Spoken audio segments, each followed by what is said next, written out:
مانتے ہیں جس کی قربانی کو آسمانی آگ کا جائے؟ ہاں جی ہاں ہاں ہاں ہاں جی ہم اس پیغمبر کو مانتے ہیں. تو اللہ کریم نے فرمایا بدبختو آپ نے موسیٰ کو توڑا مان لیا تھا, وہ تو اسی چیز کا حامل تھا. آپ نے 14,000 انبیاء بنی اسرائیل کو توڑا مان لیا تھا. ان تمام کے دین میں تو قربانی کی قبولیت کی ہی نشانی تھی, ان کو تو آپ نے قتل کروا دیا. یہ تو آپ مفت میں ایکسکیوز تلاش کر رہے ہیں. وہاں پھر آپ کے لیے ایکسکیوز کیا تھی جو ان کو شہید کروا دیا. قل آپ کہہ دیجئے انہیں قد جاءکم رسل, آ گئے تھے آپ لوگوں کے پاس رسل پیغمبر من قبلی مجھ سے پہلے بالبینات واضح ہدایات اور احکام کے ساتھ وبالذی قلتم اور اسی قربانی کے ساتھ جو آپ ڈیمانڈ کر رہے ہیں. یہی قربانی کا تصور تھا ان کے ہاں اور آپ دیکھتے بھی رہے. فلم قتلتموہم, آپ لوگوں نے کیوں شہید کروا دیا ان انبیاء کو, ان کنتم صادقین, اگر آپ اپنے بات میں سچے ہیں کہ اس پیغمبر کو مانیں گے جس کی قربانی کو آسمانی آگ کہا جائے. تو ان تمام پیغمبروں کے تو سائنس جی تھے اور ان کو آپ نے اس سمیت شہید کر دیا.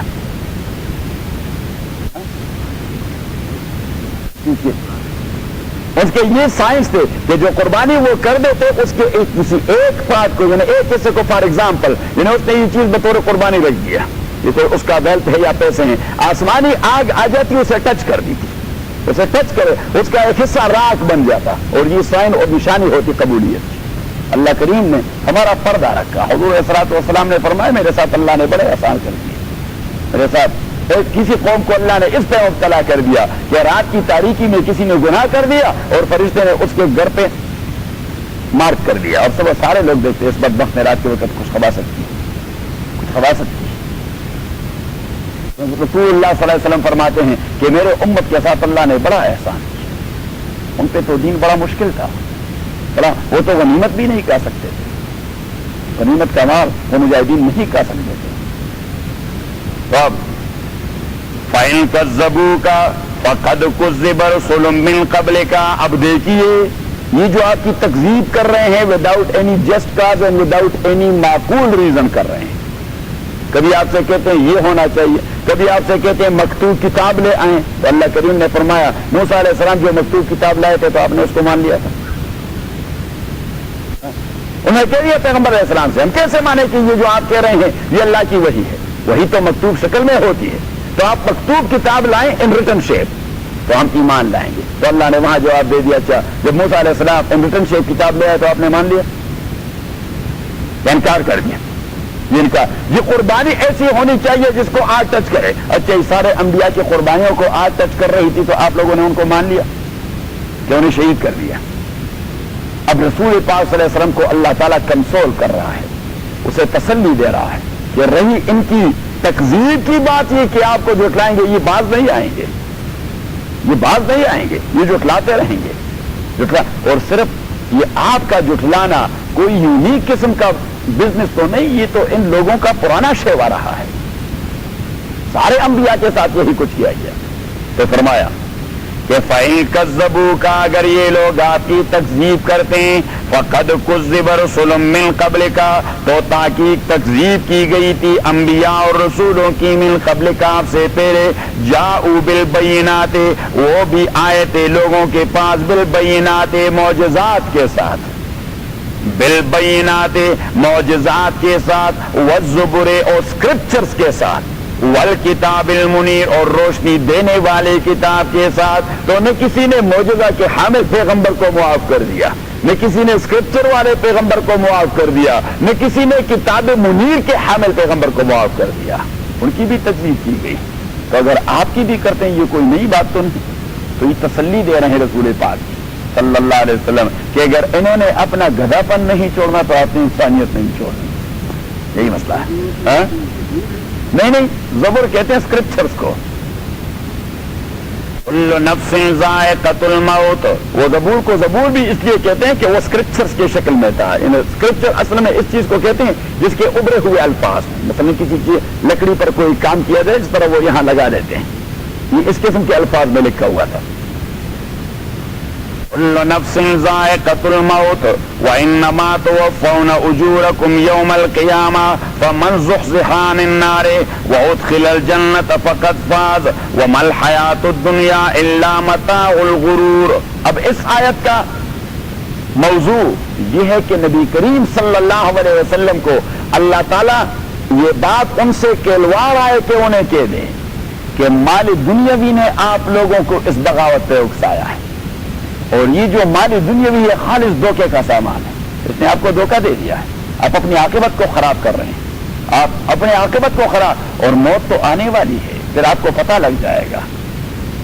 کل نفس ذائقۃ الموت، ہر نفس، اور نفس وہ جس کے اندر روح آتی جاتی ہے، کل نفس، ہر نفس، ذائقۃ الموت، اور نفس یہاں نفس مکلف مراد ہے انسان کی نفس، کہ کل نفس، ہر انسان، ذائقۃ الموت، وہ چکھنے والا ہے موت کے پیالے کا، وہ موت کو چھکتا جائے گا، یہ محاورہ ہے، حالانکہ موت کوئی چکھنے والی چیز، وہ مٹائی توڑیے کہ آدمی چکھے گا۔ کل نفس ذائقۃ الموت، ہر نفس ذائقۃ الموت، وہ چکھنے والا ہے موت کا، وانما توفون، اور بات یہ توفون کہ پورا پورا دیا جائے گا، اجورکم، آپ کے بدلے اور اجور، یوم القیامت، اور قیامت کے دن، فمن زحزح عن النار، فمن، پس وہ شخص، زحزح جسے دور کیا گیا، عن النار، دوزخ سے، وادخل الجنت، اسے داخل کیا گیا جنت میں، فقد فازا، تو وہ کامیاب ہو گیا، جسے دوزخ سے دور رکھا گیا اور جنت میں داخل کیا گیا تو وہ کامیاب ہو گیا۔ وَمَا الْحَيَاةُ الدُّنْيَا إِلَّا مَتَاعُ الْغُرُورِ، اور نہیں ہے یہ دنیا والی زندگی مگر سامان ہے دھوکے کی، اس نے بہت ساروں کو دھوکہ دے دیا۔ حضرت عیسیٰ علیہ السلام راستے پہ آ رہے تھے تو دنیا، اسے کہتے ہیں عالم وصال کی بات، اس کی بات عالم وصال کی بات، ابھی تک آپ تصوف میں نہیں گئے تو آپ عالم وصال کو جانتے نہیں، کیونکہ یہ وجدانی امور ہے، جب آپ قرآن ختم کریں گے تو پھر آپ کو تصوف کے فیلڈ میں لے کے چلیں گے، تو پھر آپ کو بات سمجھ آئے گی۔ تو حضرت عیسیٰ علیہ السلام نے ایک بوڑھی عورت کو دیکھا، وہ بڑی بن سنور کی بیٹی کی، کوئی اعلیٰ قسم کے کپڑے اور بہت ساری جیولری اور پتہ نہیں کتنا میک اپ اور پتہ نہیں اس زمانے کا کتنا پلاسٹک سرجری اور کاسمیٹک سرجری اور سب کچھ کر چکی تھی۔ عیسیٰ علیہ السلام نے حیرت سے اس سے پوچھ لیا، مننتے آپ کون ہوتی ہیں؟ اس بڑھاپے میں جو مصیبت میں اپنے آپ کو ڈالا، آپ کون ہوتی ہیں؟ اس نے کہا انت دنیا، میں دنیا ہوں، انت دنیا، میں دنیا ہوں۔ حضرت عیسیٰ علیہ السلام نے پوچھا یہ بڑھاپا؟ اس نے کہا مدت گزر گئی کہ رہ رہی ہوں، تبھی تو بڑھاپا آ گیا ہے۔ تو اس نے کہا کہ یہ بناوٹ اور یہ سنگار، تو اس نے کہا تتبع البغول، میں شوہروں کو ڈھونڈتی رہتی ہوں تو شوہر ملتے جائیں۔ تو اس نے کہا کہ کتنے شوہر مل گئے ہیں؟ اس نے کہا ایک دن میں لاکھوں ملتے اور لاکھوں کو طلاق دے دیتی ہوں، لاکھوں ملتے اور لاکھوں کو طلاق دے دیتی ہوں، ساروں کو دھوکہ میں ڈال دیا ہے۔ تو اللہ کریم نے فرمایا مل حیات الدنیا الا متاع الغرور، ہی دھوکے کا سامان ہے۔ ومل حیات الدنیا، اور نہیں ہے یہ دنیا کی زندگی، الا متاع الغرور، مگر یہ سامان ہے دھوکے کی۔ لتبلغن فی اموالکم وانفسکم، اب پہلے تو تسلی دے دی رسول پاک کو کہ آپ ہرٹ نہ ہو جائیں، ڈسپیئر نہ ہو جائیں، آپ مایوس نہ ہو جائیں، آپ بددل نہ ہو جائیں۔ آپ سے پہلے بھی انبیاء کی تکذیب کی گئی تھی، اب مسلمانوں کو کنسول کر رہا ہے کہ ہاں یہ لوگ آپ کو بھی اذیتیں پہنچائے گی، آپ کے بدن میں بھی اور آپ کے مال میں بھی۔ پھر یہ چاہیں گے کہ آپ کی بزنس بیٹھ جائے، یہودی چاہیں گے کہ آپ لوگوں کی بزنس بیٹھ جائے، یا آپ کے اوپر کوئی دوسری مصیبت جانی آ جائے، جانی مصیبت آ جائے یا مالی مصیبت آ جائے، لیکن اللہ کریم نے فرمایا آپ لوگوں نے ڈسہارٹ نہیں ہونا۔ لَتُبْلَوُنَّ فِي أَمْوَالِكُمْ وَأَنفُسِكُمْ، آپ پر ابتلا کیا جائے گا آپ کے اموال میں، وَأَنفُسِكُمْ، اور آپ کے بدنوں میں، وَلَتَسْمَعُنَّ مِنَ الَّذِينَ أُوتُوا الْكِتَابَ، اور آپ سنیں گے ان لوگوں سے جنہیں کتاب دے دی گئی تھی آپ سے پہلے، وَمِنَ الَّذِينَ أَشْرَكُوا، اور ان لوگوں سے جو شرک کر چکے ہیں، کیا سنیں گے؟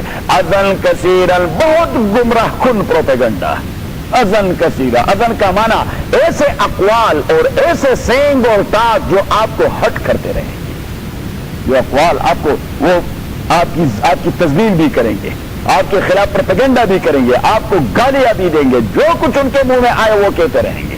لیکن یہ ابتلا ہے جو آپ کے اوپر آ رہی ہے. لَتُبْلَوُنَّ دوسری تفسیر لَتُبْلَوُنَّ فِي أَمْوَالِكُمْ وَأَنفُسِكُمْ. اللہ کریم نے فرمایا کہ میں نے آپ کو سونا پاسا بنانا ہے. صرف سونا نہیں. کون سا سونا؟ 22 بھی نہیں, 24. میں نے آپ کو 24 بنانا ہے.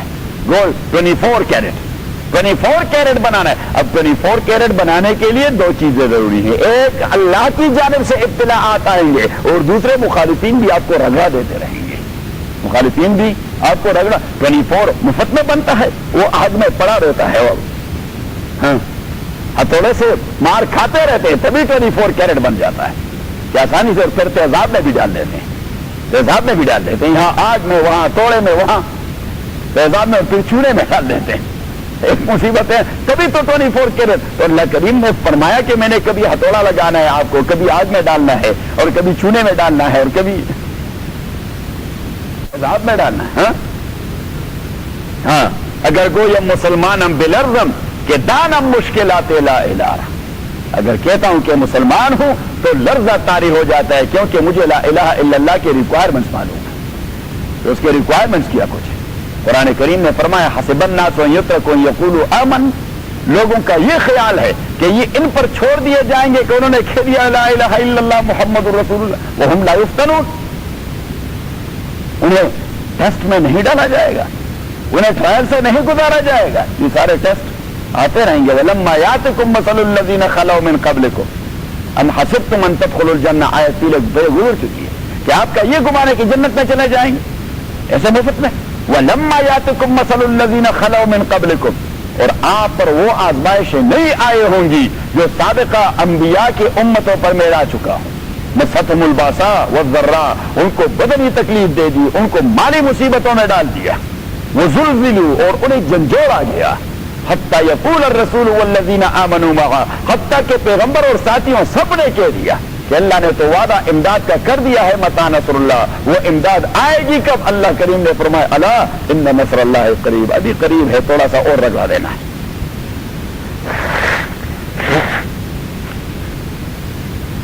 کہتے ہیں کہ فلو تیسرے دن کم ہو جاتی, میری والی تو زیادہ ہو گئی.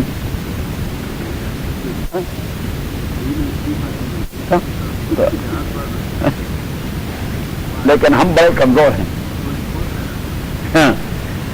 لَتُبْلَوُنَّ فِي أَمْوَالِكُمْ.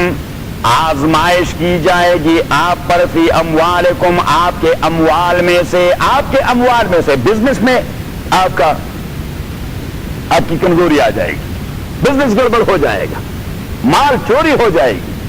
وَأَنفُسِكُمْ. اور آپ کے بدنوں میں فلو لگ جائے گا. فلو سے زیادہ اللہ نہ لے چلے ورنہ ہمیں برداشت کی قوت نہیں. وَأَنفُسِكُمْ. اور آپ کے بدنوں کے اندر وَلَتَسْمَعُنَّ مِنَ الَّذِينَ. یہ تو اللہ کی طرف سے. وَلَتَسْمَعُنَّ مِنَ الَّذِينَ. اور آپ سنیں گے ان لوگوں سے جنہیں کتاب دے دی گئی تھی آپ لوگوں سے پہلے, مین جو اینڈ کرسچین.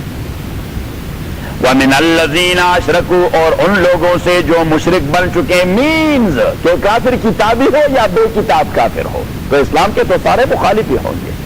حضور علیہ الصلوۃ والسلام نے فرمایا الکفر کلہ ملۃ واحدہ. جو آپ کے دین کو مان نہیں رہا, آپ کے پیغمبر کو مان نہیں رہا, مین کے وہ کافر بن چکا ہے.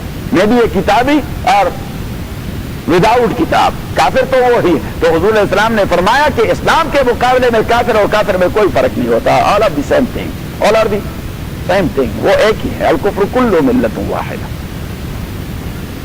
اب یہ ہے تبھی تو کہتے ہیں کہ نبی کریم صلی اللہ علیہ وسلم کا یہ معجزہ پرپیچوئل ہے, ایور لاسٹنگ معجزہ ہے, اور یہ پیغام اور میسج بھی پرپیچوئل ہے. حضور علیہ الصلوۃ والسلام نے فرمایا ولا یبتلى ولا یخلق بکثرۃ الرد. میرے قرآن کا ایک معجزہ یہ ہے کہ نہ اس کے سبجیکٹس پرانے ہوتے ہیں اور نہ اس کی تلاوت سے کبھی مسلمان کا جی بھرتا ہے. بار بار سنیں, ایک ہی رکوع ہے, آپ 10 قاریوں سے ایک ہی محفل میں سنیں, آپ کو ہر قاری کی منہ سے, ہر بولنے والے کی منہ سے علیحدہ لذت دے دے گا. کیونکہ حضور نے اس کی شان بتائی ولا یخلق بکثرۃ الرد, کہ یہ ریپیٹیشن سے پرانا نہیں ہوتا. لَتَسْمَعُنَّ مِنَ الَّذِينَ أُوتُوا الْكِتَابَ. اور آپ سنیں گے ان لوگوں سے جنہیں کتاب دے دی گئی ہے, من قبلکم, آپ سے پہلے, یہود ہیں اور نصارہ ہیں. وَمِنَ الَّذِينَ أَشْرَكُوا اور ان لوگوں سے جو شرک کر چکے ہیں مشرکین ہیں. اینی کائنڈ آف مشرکین. کیا سنیں گے آپ؟ اذن کثیرن تکلیف دینے والی باتیں بہت ساری.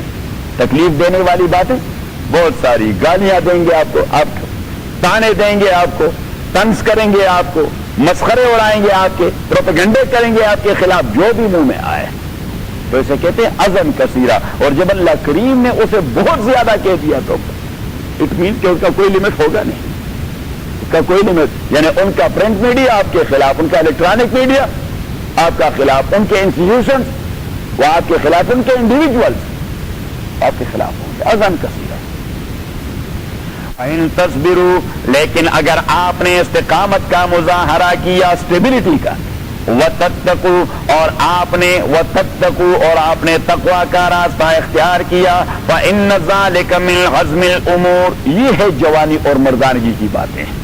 ان ذلك من عزم الامور. اللہ کریم نے فرمایا کہ پائے ثبات میں لغزش نہ آنے پائے.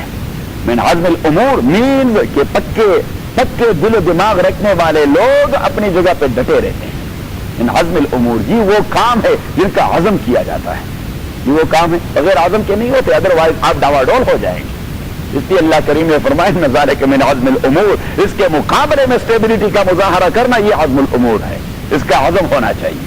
کیا ہونا چاہیے؟ عزم. اور عزم کا معنی یہ ہے کہ جتنے سارے ٹورنیڈو بھی آئیں آپ میں کوئی ہلچل نہ مچ جائے. بس. وَإِذْ أَخَذَ اللَّهُ مِيثَاقَ الَّذِينَ أُوتُوا الْكِتَابَ لَتُبَيِّنُنَّهُ لِلنَّاسِ، اور جب اللہ تعالیٰ نے لے لیا میثاق الذین، پکا وعدہ ان لوگوں سے، اوتوا الکتاب جنہیں کتاب دے دی گئی تھی، کیا وعدہ لیا تھا؟ لتبیننہ للناس، کہ آپ واضح کریں گے اس کتاب کو لوگوں کے سامنے، ولا تکتمونہ اور اسے چھپائیں گے نہیں ان کے احکام کو. فنبذوہ وراء ظہورہم، انہوں نے پھینک دیا اس وعدے کو، وراء ظہورہم اپنی پیٹھ کے پیچھے، واشتروا بہ ثمنا قلیلا اور انہوں نے لے لیا اس وعدے کے بدلے تھوڑی سی دنیا. انہوں نے اس کے بدلے مختار کیا. اب سورہ بقرہ کی ساری تفصیل تو آپ کو یاد ہے کہ نبی کریم صلی اللہ علیہ وسلم پر ایمان نہ لانے کی وجہ کیا تھی؟ مفاد. کیا مفاد؟ اور دوسرا عناد. بس دو ہی چیزیں تھی. اب مفاد ان کی کیا تھی؟ انہیں سرداری مل گئی تھی کیونکہ مدینہ کے رہنے والے وہ تو فلاحین تھے، وہ تو جج جاہل لوگ تھے. جج جاہل لوگ. یہ خیبر سے آنے والے یہود اندوں میں کانا راجا کے مزاج تھے. اندوں میں کانا وہ اپنے وثیقے بھی ان سے لکھواتے اور عرض نویز کو فیس دے دیتے. عرض نویز کو کیا دیتے؟ فیس. اپنے فیصلے بھی ان سے کرواتے. بائی لٹریٹ لوگ ہیں، ایجوکیٹڈ لوگ ہیں، اور اس کی بھی فیس دے دیتے. اس کی بھی فیس. ان کی سرداری بھی بن چکی تھی اور مال آنے کا بھی ایک راستہ وہ کھل گیا تھا. تو جب نبی کریم آئے صلی اللہ علیہ وسلم تو یہی چیز ان کے راستے میں رکاوٹ رہی کہ حضور پہ ایمان لائے، مال کا دروازہ بھی بند اور منصب والا مسئلہ بھی ختم. پھر تو لوگ کھا جائیں گے حضور پاک کے پاس. ہاں منافقین تو تب بھی دے رہے تھے نا. ہاں ہاں. فنبذوہ، لیکن جو سب کا کٹا ہو گیا ہے، دیکھیے بقرہ میں نہیں تھی. فنبذوہ وراء ظہورہم، انہوں نے پھینک دیا وہ وعدہ وراء ظہورہم اپنے پیٹھ کے پیچھے، واشتروا بہ ثمنا قلیلا اور وہ لے چکے تھے اس وعدے کے بدلے تھوڑی سی ثمنن، پیسے. ثمن اصل میں پرائز کو کہتے ہیں. تھوڑی سی پرائز لے چکے تھے. ہاں نہیں، ثمن کا معنی that is price, that is price of a thing. لیکن ایک پتہ نہیں آپ کے ٹریڈ میں کیا کہتے ہیں، ایک ہوتا ہے فیس ویلیو کہ اس پر لکھا گیا کیا ہے، اور ایک یہ کہ آپ نے خریدا کتنے کا. اور دوسرا اس کا کوئی ٹپیکل انوائس. اچھا انوائس ہوتا ہے جس پر آپ خرید لیتے ہیں. وہ لکھا ہوتا ہے چیز پر، مثلا 10 روپے ہے لیکن آپ کو مل گیا 8 روپے کا. 8 روپے. اب وہ 10 روپے کو کیا کہتے ہیں جو اس پر لکھا گیا ہے؟ وہ لسٹ پرائز. لیکن جو آپ کو مل گیا 8 روپے پر، کیا تو شریعت میں اس میں اختلاف ہے. وہ جو پہلی والی چیز ہے کہ بازار میں اس کی قیمت کیا ہے 10 روپے ہے، اسے شریعت قیمت کہتے ہیں.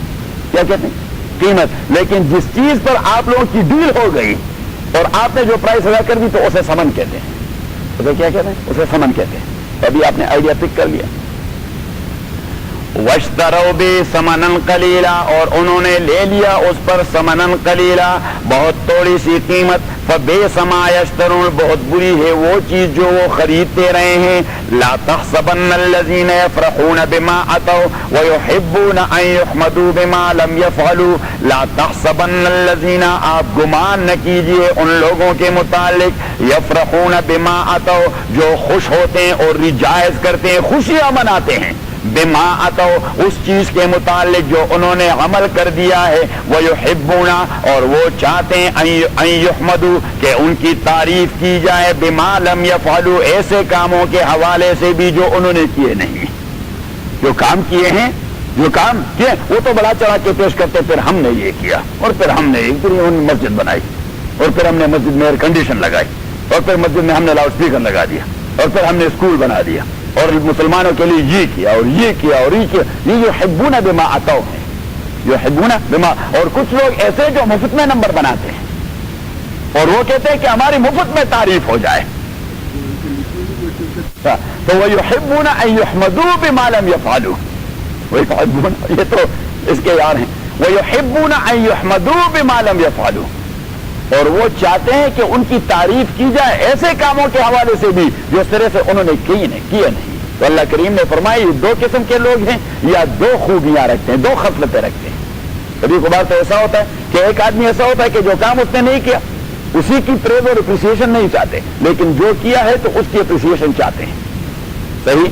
دوسرے ایسے لوگ ہوتے ہیں کہ وہ کرتے کچھ بھی نہیں لیکن مفت میں تعریف چاہتے ہیں. اور تیسرے ایسے ہوتے ہیں کہ وہ دونوں قسم کی چیزیں چاہتے ہیں، کہ جو کام ہم نے کیا ہے اس کی بھی تعریف کی جائے اور جو نہیں کیا وہ بھی ہمارے کھاتے میں ڈال دی جائے، وہ بھی ہمارے کھاتے. تو اللہ کریم نے فرمایا تینوں کیٹیگریز کے لوگ آپ گمان نہ کریں کہ یہ عذاب سے چھوٹ لے چکے ہیں، انہیں عذاب میں جانا ہے ضرور. لا تحسبن الذین، اور آپ گمان نہ کیجئے. دیکھیے حسبان، یہ تحسبن یہاں 4-5 بار آ گیا. اللہ کریم نے فرمایا ڈونٹ پرسیو، ڈونٹ کنسیو، ان کے متعلق آپ یہ تصور ہی نہ کریں کہ یہ ایسا ہو سکتا ہے. صحیح ہے بات کتنی زوردار ہے کہ یہ تصور ہی نہ کریں. ولا تحسبن الذین، اور آپ تصور نہ کریں ان لوگوں کے متعلق یفرحون، جو خود نمائی کرتے ہیں، افتخار کرتے ہیں، فخر کرتے ہیں، بما اس چیز پر اتوا، جو وہ کر چکے ہیں، وہ جو عمل کر چکے ہیں. ممکن ہے نیک ہو لیکن وہ اسے بڑا چڑھا کے پیش کرتا رہتا ہے. صحیح. وَيُحِبُّونَ، اور وہ چاہتے ہیں ان یحمدوا، کہ ان کی تعریف کی جائے، بما لم یفعلوا، اس کام کے حوالے سے بھی جو انہوں نے کیا ہی نہیں، کیا ہی نہیں لیکن مفت میں ان کو نمبر مل جائے، سٹار لگ جائے. فلا تحسبنهم، آپ تصور نہ کیجئے ان کے متعلق، بمفازۃ من العذاب، کہ وہ چھوٹ لے چکے ہیں عذاب سے. ولہم عذاب علیم، ان کے لیے درد دینے والی عذاب ہے. ولہم عذاب علیم، ان کے لیے درد دینے. اس کے متعلق وہ جو لفظ ہے وہ بڑا اچھا ہے اردو میں کہ نیکی کر اور دریا میں ڈال، نیکی کر اور دریا میں ڈال. یہ جو اپنی منہ میں مٹی آدمی ہوتا ہے، میں نے پھر یہ کیا اور میں نے پھر یہ کیا اور یہ سارا کام پھر ہم نے کیا اور پھر ہم نے کمیونٹی کے لیے ایسا کیا اور پھر ہم نے اسلام کے لیے ایسا کیا اور پھر اگر میں نہ ہوتا تو بس محمد کا دین ختم ہو جاتا صلی اللہ علیہ وسلم. بھائی محمد کے جانے سے بھی محمد کا دین ختم نہیں ہوا. محمد کے جانے کے بعد ابو بکر کو ذمہ دار اللہ نے ٹھہرا دیا. یہ محمد کا دین توڑا تھا، یہ اللہ کا دین تھا. تبھی تو حضرت ابو بکر رضی اللہ تعالیٰ نے آپ کے وفات، آپ صلی اللہ علیہ وسلم کے وفات کے موقع پر، کیونکہ صحابہ ان کے تو دل ٹوٹ گئے جب نبی کریم صلی اللہ علیہ وسلم، کیونکہ ایک صحابی عبداللہ ابن زید ابن عبد ربہ رضی اللہ تعالیٰ عنہ، عبداللہ ابن زید ابن عبد ربہ، وہ اپنے کھجور کے باغ میں گوڑی کر رہا تھا. اس کا بیٹا آیا اور اس سے کہنے لگے آپ بتا ان رسول اللہ قدمات، اللہ کے نبی وفات پا چکے. تو اب دیکھیے صحابہ کی محبت کی شان، صحابہ کی محبت کی شان. Everything is fair in love and war. وہ صحابی اس نے وہ اپنا کیا کہتے ہیں کرپا، کیا کہتے ہیں کرپا، رمبا یا کرپا، وہ رمبا پھینک دیا اور اس نے کہا کہ او خدا ہوتا، میری آنکھوں کے لیے سب سے بہترین نظارہ حضور مبارک کا چہرہ تھا. جب وہ چہرہ نہیں رہا مجھے آنکھوں کی ضرورت نہیں, میری بینائی ختم کر دیں. میری اور کی بینائی چلی گئی کہ مجھے اب ان آنکھوں کی ضرورت نہیں, کہ جب نبی کو نہیں دیکھتا, نبی کو نہیں دیکھ پاتا تو ان آنکھوں کی ضرورت نہیں. یہ صحابہ کی کیفیت. حضرت عمر رضی اللہ تعالیٰ کا تو قلب و دماغ مان ہی نہیں رہا تھا کہ پیغمبر مر جاتا ہے صلی اللہ علیہ وسلم. یہ ہوتے ہیں کہ اوسان جواب دے دیتے ہیں, حواس جواب. حضرت عمر نے تلوار اٹھائی, خبردار اگر کسی نے کہا کہ محمد وفات پا چکے ہیں, تلوار سے سر در سے جدا کروں گا. حضرت عثمان رضی اللہ تعالیٰ نے وہ گھر سے نکلے, گرتے پڑتے آ رہے تھے, یہاں پہ ٹوکر کھائی, وہاں گر گئے, وہاں گر گئے, وہاں گر گئے. اور صحابہ فرماتے ہیں کہ مدینہ سے باہر آنے والا آدمی اگر آتا تو اسے صرف مدینہ سے ایک امین کی آواز سنائی دی تھی. امین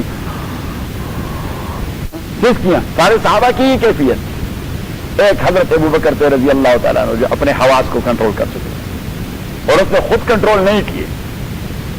قرآن کریم نے فرمایا کہ وہ جب غار ثور میں تھے رسول پاک کے ساتھ ہجرت کے موقع پر, اور جب کفار مکہ وہاں پہنچ گئے اس غار کے دہانے پر, تو حضرت ابوبکر نے نبی کریم صلی اللہ علیہ وسلم سے کہہ دیا کہ لو نظروا الی اقدامہم لابصرونا, اللہ کے نبی اگر انہوں نے اپنے پاؤں کی طرف دیکھا تو ہمیں ڈھونڈ پائیں گے, حضور علیہ الصلوۃ والسلام قرآن کریم نے فرمایا کہ اللہ تنصروه فقد نصرہ اللہ اذ اخرجہ الذین کفروا ثانی اثنین اذ ہما فی الغار, جب وہ دونوں غار میں تھے, اذ یقول لصاحبہ, جب وہ اپنے خاص ساتھی کو کہہ رہا تھا.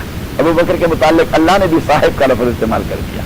جب وہ اپنے خاص یار سے کہہ رہا تھا کہ لا تحزن, فکر مند نہ ہو جائیے, ان اللہ معنا, اللہ ہم دونوں کے ساتھ.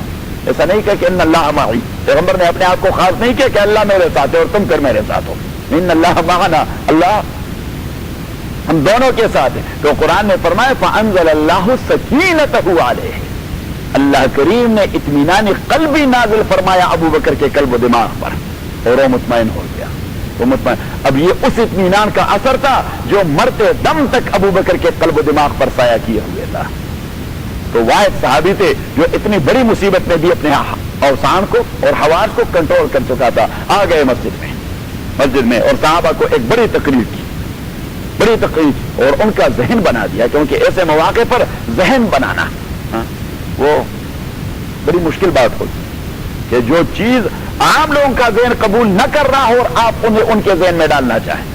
تو حضرت ابوبکر نے فرمایا کہ ایھا الناس من کان یعبد محمدا فقد مات, جو دین قبول کر چکے تھے محمد کے لیے محمد چلے گئے, بس وفات پا چکے ہیں. ومن کان یعبد اللہ فهو حی لا یموت, اگر دین آپ اللہ کے لیے قبول کر چکے تو اللہ تو زندہ ہے, وہ کبھی مرے گا نہیں, اور اللہ کا دین بھی زندہ رہے گا.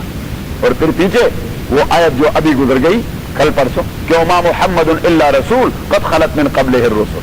حضرت ابوبکر نے احد والی آیت پڑھ لی کہ محمد تو اللہ کے نبی تھے, وہ اللہ توڑے تھے, وہ اللہ کے رسول تھے. فإما تھا, اگر وہ مر جاتے ہیں اور قتل یا شہید ہو جاتے ہیں, انقلبتم علی اعقابکم, آپ الٹے پاؤں چلے جائیں گے.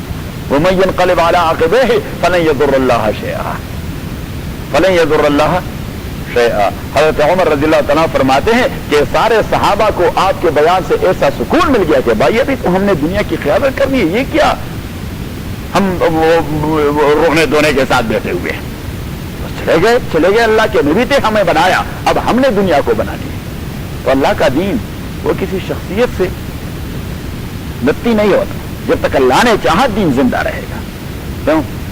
نور خدا ہے کفر کی حرکت میں خندزن, پھونکوں کے یہ چراغ بجھایا نہ جائے گا. علامہ نے بڑی اچھی بات کہی کہ نور خدا ہے کفر کی حرکت میں خندزن, پھونکوں سے یہ چراغ بجھایا نہ جائے گا. ہاں, اب یفرحون بما اتوا, اپنے صالح عمل پر ریجائز کرنا, اپنے صالح عمل پر افتخار کرنا, یہ شریعت میں ایک مذموم عمل ہے. کیونکہ میں نے آپ کو اس آیت سے میں نے آپ کو لے گیا تھا کہ وَلَا تُزَكُّوا أَنفُسَكُمْ, اللہ کریم نے فرمایا کہ آپ اپنی منہ میں مٹو نہ بنیے. وَأَعْلَمُ بِمَنِ اتَّقَىٰ, جس آدمی میں جتنی تقویٰ ہے مجھے معلوم ہے, تو مجھے کیا سمجھانا اور بتانا چاہتا ہے, مجھے کیا سمجھانا اور بتانا چاہتا ہے. اور نبی کریم صلی اللہ علیہ وسلم نے فرمایا کہ اگر کسی کے سامنے اس کی تعریف کی جائے تو حضور پاک نے فرمایا کہ مٹی اٹھا کر اس کے منہ میں ڈال دے اور اسے کہنے کہ ملا اللہ فاک تراون اللہ آپ کے منہ کو خاک سے بھر دے، اللہ آپ کے منہ کو، کیونکہ وہ آپ کا بیڑا غرق کروا رہا ہے، جو آپ کی تعریف کروا رہا ہے تو وہ آپ کا بیڑا. ہمارے حضرت آئے تھے نا مولانا حسن مدنی نعمت برکاتہم، وہ اس چیز پہ بڑے تیز ہیں. وہ تو بالکل کسی شخصیت کی پرواہ نہیں کرتے، اگر کسی نے اس کی تعریف کر دی بس رائٹ اوے جیسے بیان پہ آ جاتا ہے، سب سے پہلے اسے کہہ دیتا ہے کہ مٹی ہے نہیں تاکہ میں اس کے منہ میں ڈال دوں. نبی کریم صلی اللہ علیہ وسلم نے حکم دے دیا ہے، بھائی آپ میری ذات کو مجھ سے زیادہ جانتے ہیں، یہ آپ نے جو کچھ کہا آپ نے جھوٹ بولا، میرے اندر یہ کوئی خوبی نہیں. تبھی تو ہمارا بیڑا غرق ہو گیا، اور صرف ہمارا نہیں، ہم نے دین کا بھی بیڑا غرق کر دیا. بلکہ اللہ تعالیٰ رحم فرمائے، ایک جگہ ہم جلسے میں گئے تھے، ایک صاحب نے اسٹیٹ سیکرٹری سے کہہ دیا کہ میری تعریف ذرا لمبی کی. دیکھیے یہ جو بخار کی بیماری ہے یہ صرف گرینڈ ہل میں نہیں، پاکستان میں بھی لوگوں کو لگ جاتی ہے. یہ فلو جو ہے صرف یہاں نہیں لگتی، وہ پاکستان میں بھی لگتی ہے. تو یہ تو بیماریاں ہیں، یہ بہت، اور یہ آدمی کا بیڑا غرق کر دیتی ہے. آدمی انتظار میں رہتا ہے کہ اب چودھری صاحب نے میرے تعریف میں کیا کچھ زمین و آسمان کے قلابے ملانے ہیں. اب اگر وہ باتیں آپ کے اندر نہیں ہیں تو وہ آدمی جھوٹ بول رہا ہے اور آپ جھوٹ کی توثیق کر رہے ہیں، تو آپ کذاب ہیں. اگر وہ باتیں آپ کے اندر ہیں تو وہ آپ کو بڑھا چڑھا کے پیش کر رہا ہے کہ بس جو کچھ آپ کے پاس ہے اس پر اکتفا کریں، اس سے آگے بڑھنے کی کوشش نہ کریں. بس ابھی آپ مقام پر پہنچ چکے ہیں، کتنے بڑے آدمی تو ہیں. بس وَلِلَّهِ مُلْكُ السَّمَاوَاتِ وَالْأَرْضِ، وَلِلَّهِ توت والی بات، وَلِلَّهِ مُلْكُ السَّمَاوَاتِ، اور خاص اللہ کے لیے ساری بادشاہی آسمانوں کی اور زمین کی. تو آپ کی اپنی تعریف کرواتے ہیں لوگوں. وَاللَّهُ عَلَى كُلِّ شَيْءٍ قَدِيرٌ، اللہ تعالیٰ ہر چیز پہ قدرت رکھنے والا ہے. ابھی آپ کی خوبی آپ سے وڈرا کرے گا تو کیا ریچائز کرو گے. دیکھیے ان دونوں جملے میں یہ زور ہے کہ اختیار آپ کا تھوڑا ہے، زمین اور آسمانوں کی سارا اختیار اللہ کے ہاں ہے. تو جو کچھ اگر آپ نے کیا بھی ہے یا آپ میں ہے کوئی خوبی، اللہ اسے وڈرا کرے گا. خدا نہ کرے اگر میں نے یہ مسجد بنائی ہے اور میں کہوں میں نے ایسے خوبصورت مسجد بنائی ہے تو اللہ کا کیا ہوتا ہے، ابھی ایک زلزلہ لے آئے گا، اس کو ڈھیر کر دے گا تاکہ آپ کے بولنے کی اور پھر کہنے کی کوئی ضرورت ہی نہ پڑے. ہاں آپ نے کیا کچھ بنایا تھا؟ کچھ بھی نہیں، آپ نے کچھ بھی نہیں بنایا تھا. کہہ دے کہ ایک آدمی ریلوے اسٹیشن پر، پاکستان میں ریلوے اسٹیشن پر، وہ کیا کہتے ہیں جو ہاتھوں میں چوڑیاں، وہ شیشے والی چوڑیاں، وہ چوڑیوں کا ایک اتنا لمبا تڑنگا گنڈا وہ ریل سے اتارا اسٹیشن پر. تو وہ جو ہوتے ہیں نا وہ معصور چنگی والے، تو وہ دوڑ کے آئے اور انہوں نے اس کے اکلاس مار دی اسے کہ اس میں کیا ہے. تو اس نے کہا کہ اگر دوسری لات دے دی تو اس میں کچھ بھی نہیں. تو آپ نے دے دیے، اگر دوسری لات دی تو پھر اس میں کچھ بھی نہیں، کیونکہ ٹوٹ جائیں گے، کچھ بھی نہیں. تو اللہ کریم ایک زلزلہ لائے کہ بھائی آپ نے کیا کچھ بنایا؟ کچھ بھی نہیں بنایا تھا. کیا آپ نے کیا بنایا تھا؟ کچھ نہیں بنایا. للہ ملک السماوات والارض، اور خاص اللہ تعالیٰ کے لیے ہے ساری بادشاہی آسمانوں کی اور زمین کی. واللہ علی کل شیء قدیر، اور اللہ تعالیٰ ہر چیز پر قدرت رکھنے والا ہے. تو ابھی آپ کی ساری چیز کو ختم کر دے گا کہ پھر آپ تعریف کریں گے کس چیز کی. ان فی خلق السماوات، یہ ہے دلائل التوحید. کیا ہے؟ دلائل التوحید، توحید کے دلائل ہیں، سائنس ہیں جو اللہ تعالیٰ دکھا رہے ہیں، نشانیاں ہیں. ان فی خلق السماوات، اور تقریباً اسی مضمون کی آیت سورہ بقرہ میں گزر گئی تھی. ان فی خلق السماوات، تاکہ آسمانوں کے پیدا کرنے میں، والارض، اور زمین کے پیدا کرنے میں، واختلاف اللیل والنہار، اور رات اور دن کے آمد و رفت میں. اختلاف اللیل، اختلاف کا معنی ایک آتی ہے دوسری جاتی ہے، آتی جاتی اور درمیان میں کوئی وقفہ مقفہ کوئی دوسری چیز ہے نہیں. واختلاف اللیل والنہار، اور رات اور دن کے آنے جانے میں، لآیات، دلائل ہیں، سائنس ہیں، نشانے ہیں، لأولی الالباب، عقل رکھنے والوں کے لیے. الباب یہ لب کا جمع ہے، اور لب کون سا عقل ہے؟ وہ جو مغز ہے. ایک ہوتا ہے اخروٹ، والنٹ، اور ایک اس کا ہوتا ہے اندر مغز. تو لب یہ عقل کو نہیں کہتے, یہ عقل کے اندر جو مغز ہے اسے کہتے ہیں. کہ اللہ کریم فرماتے ویسے عقل تو میں نے تمام لوگوں کو دے دی ہے, لیکن وہ مغز سے کام نہیں لیتے جو عقل کے پوست کے اندر مغز ہے اس سے کام نہیں لیتے. تو انہیں کیا کچھ پتہ لگتا ہے کہ جنات کے آنے جانے میں کیا نشانی ہے اللہ تعالیٰ کی. صحیح ہاں اچھا اصلی مغز لآیات لأولی الالباب الذین اور علماء نے اس کی تعریف کر دی ہے العقل المعرّ عن الشہوات. یہ وہ عقل ہے جس پر خواہشات اور لست نے احاطہ نہ کیا ہو, کیونکہ جس عقل پہ لست نے احاطہ کر دیا وہ عقل توڑا رہ گیا, وہ عقل تو مفلوج ہو گیا, وہ تو کور ہو گیا, وہ عقل کور ہو گیا, اس نے عقل کے انداز پہ توڑا سوچنا ہے. العقل المعرّ عن الشہوات, وہ عقل جو شہوات اور لست کے کور سے اپنے آپ کو محفوظ رکھ چکی ہے. اور عقل کو شہوات سے محفوظ رکھنا, کیونکہ حدیث میں آیا ہے رسول پاک صلی اللہ علیہ وسلم نے فرمایا کہ ان اللہ خلق الملائکہ, اللہ نے فرشتوں کو پیدا فرمایا, ورکب فیہم العقل, اللہ نے ان کو صرف عقل اور سمجھ دے دی. فرشتوں کا کوئی دوسرا بزنس ہے نہیں. اب عقل کا تقاضا ہے اللہ کی عبادت اور بندگی کرنا, تو 24 گھنٹے وہ کیا کرتے ہیں. امام شعبی سے کسی نے پوچھ دیا, وہ تکتے نہیں, ہم تو 4 رکعتیں بھی تک جاتے ہیں, وہ تکتے نہیں. تو حضرت امام شعبی رحمت اللہ علیہ نے جواب دے دیا کہ العبادت لہم کالتنفس لنا, آپ تو اٹھتے بیٹھتے سوتے جاگتے دوڑتے چلتے بیٹھتے سوتے رات دن آپ سانس لیتے رہتے ہیں. اس نے کہا ہاں. اس نے کہا آپ تکتے نہیں, کہا نہیں یہ تو نیچر ہے. اس نے کہا عبادت فرشتوں کا ایسا ہی نیچر ہے کہ نیچرل حرکت سے آدمی کوئی تکتا نہیں, اس لیے کہ ان کی عقل کا تقاضا تو ان کا نیچر ہے, ان کا نیچر. اس کے عجیب مثال سے سمجھا دیا. ہاں ان لوگوں کو اللہ نے کیا سمجھ عطا کی تھی. صحیح. تو اب فرشتے صرف یہی کرتے ہیں. وخلق البہائم, اللہ نے حیوانات کو پیدا فرمایا, ورکب فیہم النشاء, انہیں صرف خواہشات دے دیے. حیوان نے عقل توڑا ہے. شیر وہ جو پورے جنگل کا بادشاہ بھی ہے, اس کے اندر عقل کتنا ہے؟ ہاں ہے کچھ نہیں ہے. ہاتھی جو اتنا لمبا تلنگا ہے اس کے اندر عقل کتنا ہے؟ کچھ بھی نہیں ہے. نہیں تو وہ صرف خواہشات کے اساس پر اپنی زندگی گزارتے ہیں, خواہشات کے اساس پر. وہ ان کا نیچر ہے. جو کچھ کھاتے پیتے دوڑتے شیلٹر اور پروٹیکشن اور یہ ساری چیزیں, یہ کس چیز کا تقاضا ہے؟ نیچر کا تقاضا ہے. یہ ان کے نیچر کا تقاضا ہے. اچھا وخلق بنی آدم, اور حضور پاک نے فرمایا کہ اللہ نے انسانوں کو پیدا فرمایا تو انہیں ایک صفت فرشتوں والی دے دی عقل, اور دوسری صفت حیوانوں والی دے دی شہوت. اور دونوں کا آپس میں مقابلہ ہے. کسی انسانی بدن کے اندر یہ بیٹل فیلڈ ہے, یہ مارے کا ایک کارزار ہے اندر لگا ہوا ہے, اور 2 قوتیں لڑ رہی ہیں, ایک عقل اور ایک شہوت. حضور پاک نے فرمایا فمن غلبت شہوته علی عقله فهو ادنى من البهائم ومن غلب عقله على شهوته فهو اعلى من الملائکہ. اگر آپ کے عقل کے تقاضے وہ شہوات پہ غالب آ گئے تو مرتبہ اللہ کے نزدیک آپ کا فرشتوں سے بلند ہے, اور اگر آپ کی شہوات عقل پہ غالب آ گئی تو مرتبہ اللہ کے نزدیک آپ کا گدوں سے بھی جدا گزرا ہے.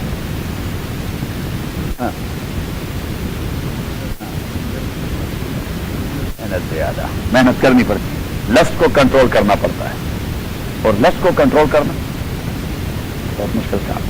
صحابہ کرام نے اپنے خواہشات کنٹرول کیے تھے, تابعین نے اپنے خواہشات کنٹرول کیے تھے. اہل اللہ لوگ وہ اپنے خواہشات کو کنٹرول رکھتے ہیں, خواہشات. اور جب آپ کے خواہشات کنٹرول ہو جائیں آپ دنیا داری میں لگے رہیں گے, کوئی تعلق ہوگا نہیں آپ کا دنیا داری سے. وہ دنیا داری آپ کے لیے ہوگی, آپ دنیا داری کے لیے نہیں ہوں گے. دنیا داری پر آپ کے لیے ہوگی, آپ دنیا داری کے لیے نہیں ہوں گے. امام حنیفہ رحمۃ اللہ علیہ وہ تو بڑے برداشت تھے, کپڑے کی بہت بڑی صنعت تھی اس کی, اور کپڑے کا بہت بڑا کاروبار تھا ہول سیل کا, اور بہت سارے لوگ اس کے ساتھ کام کرتے رہے.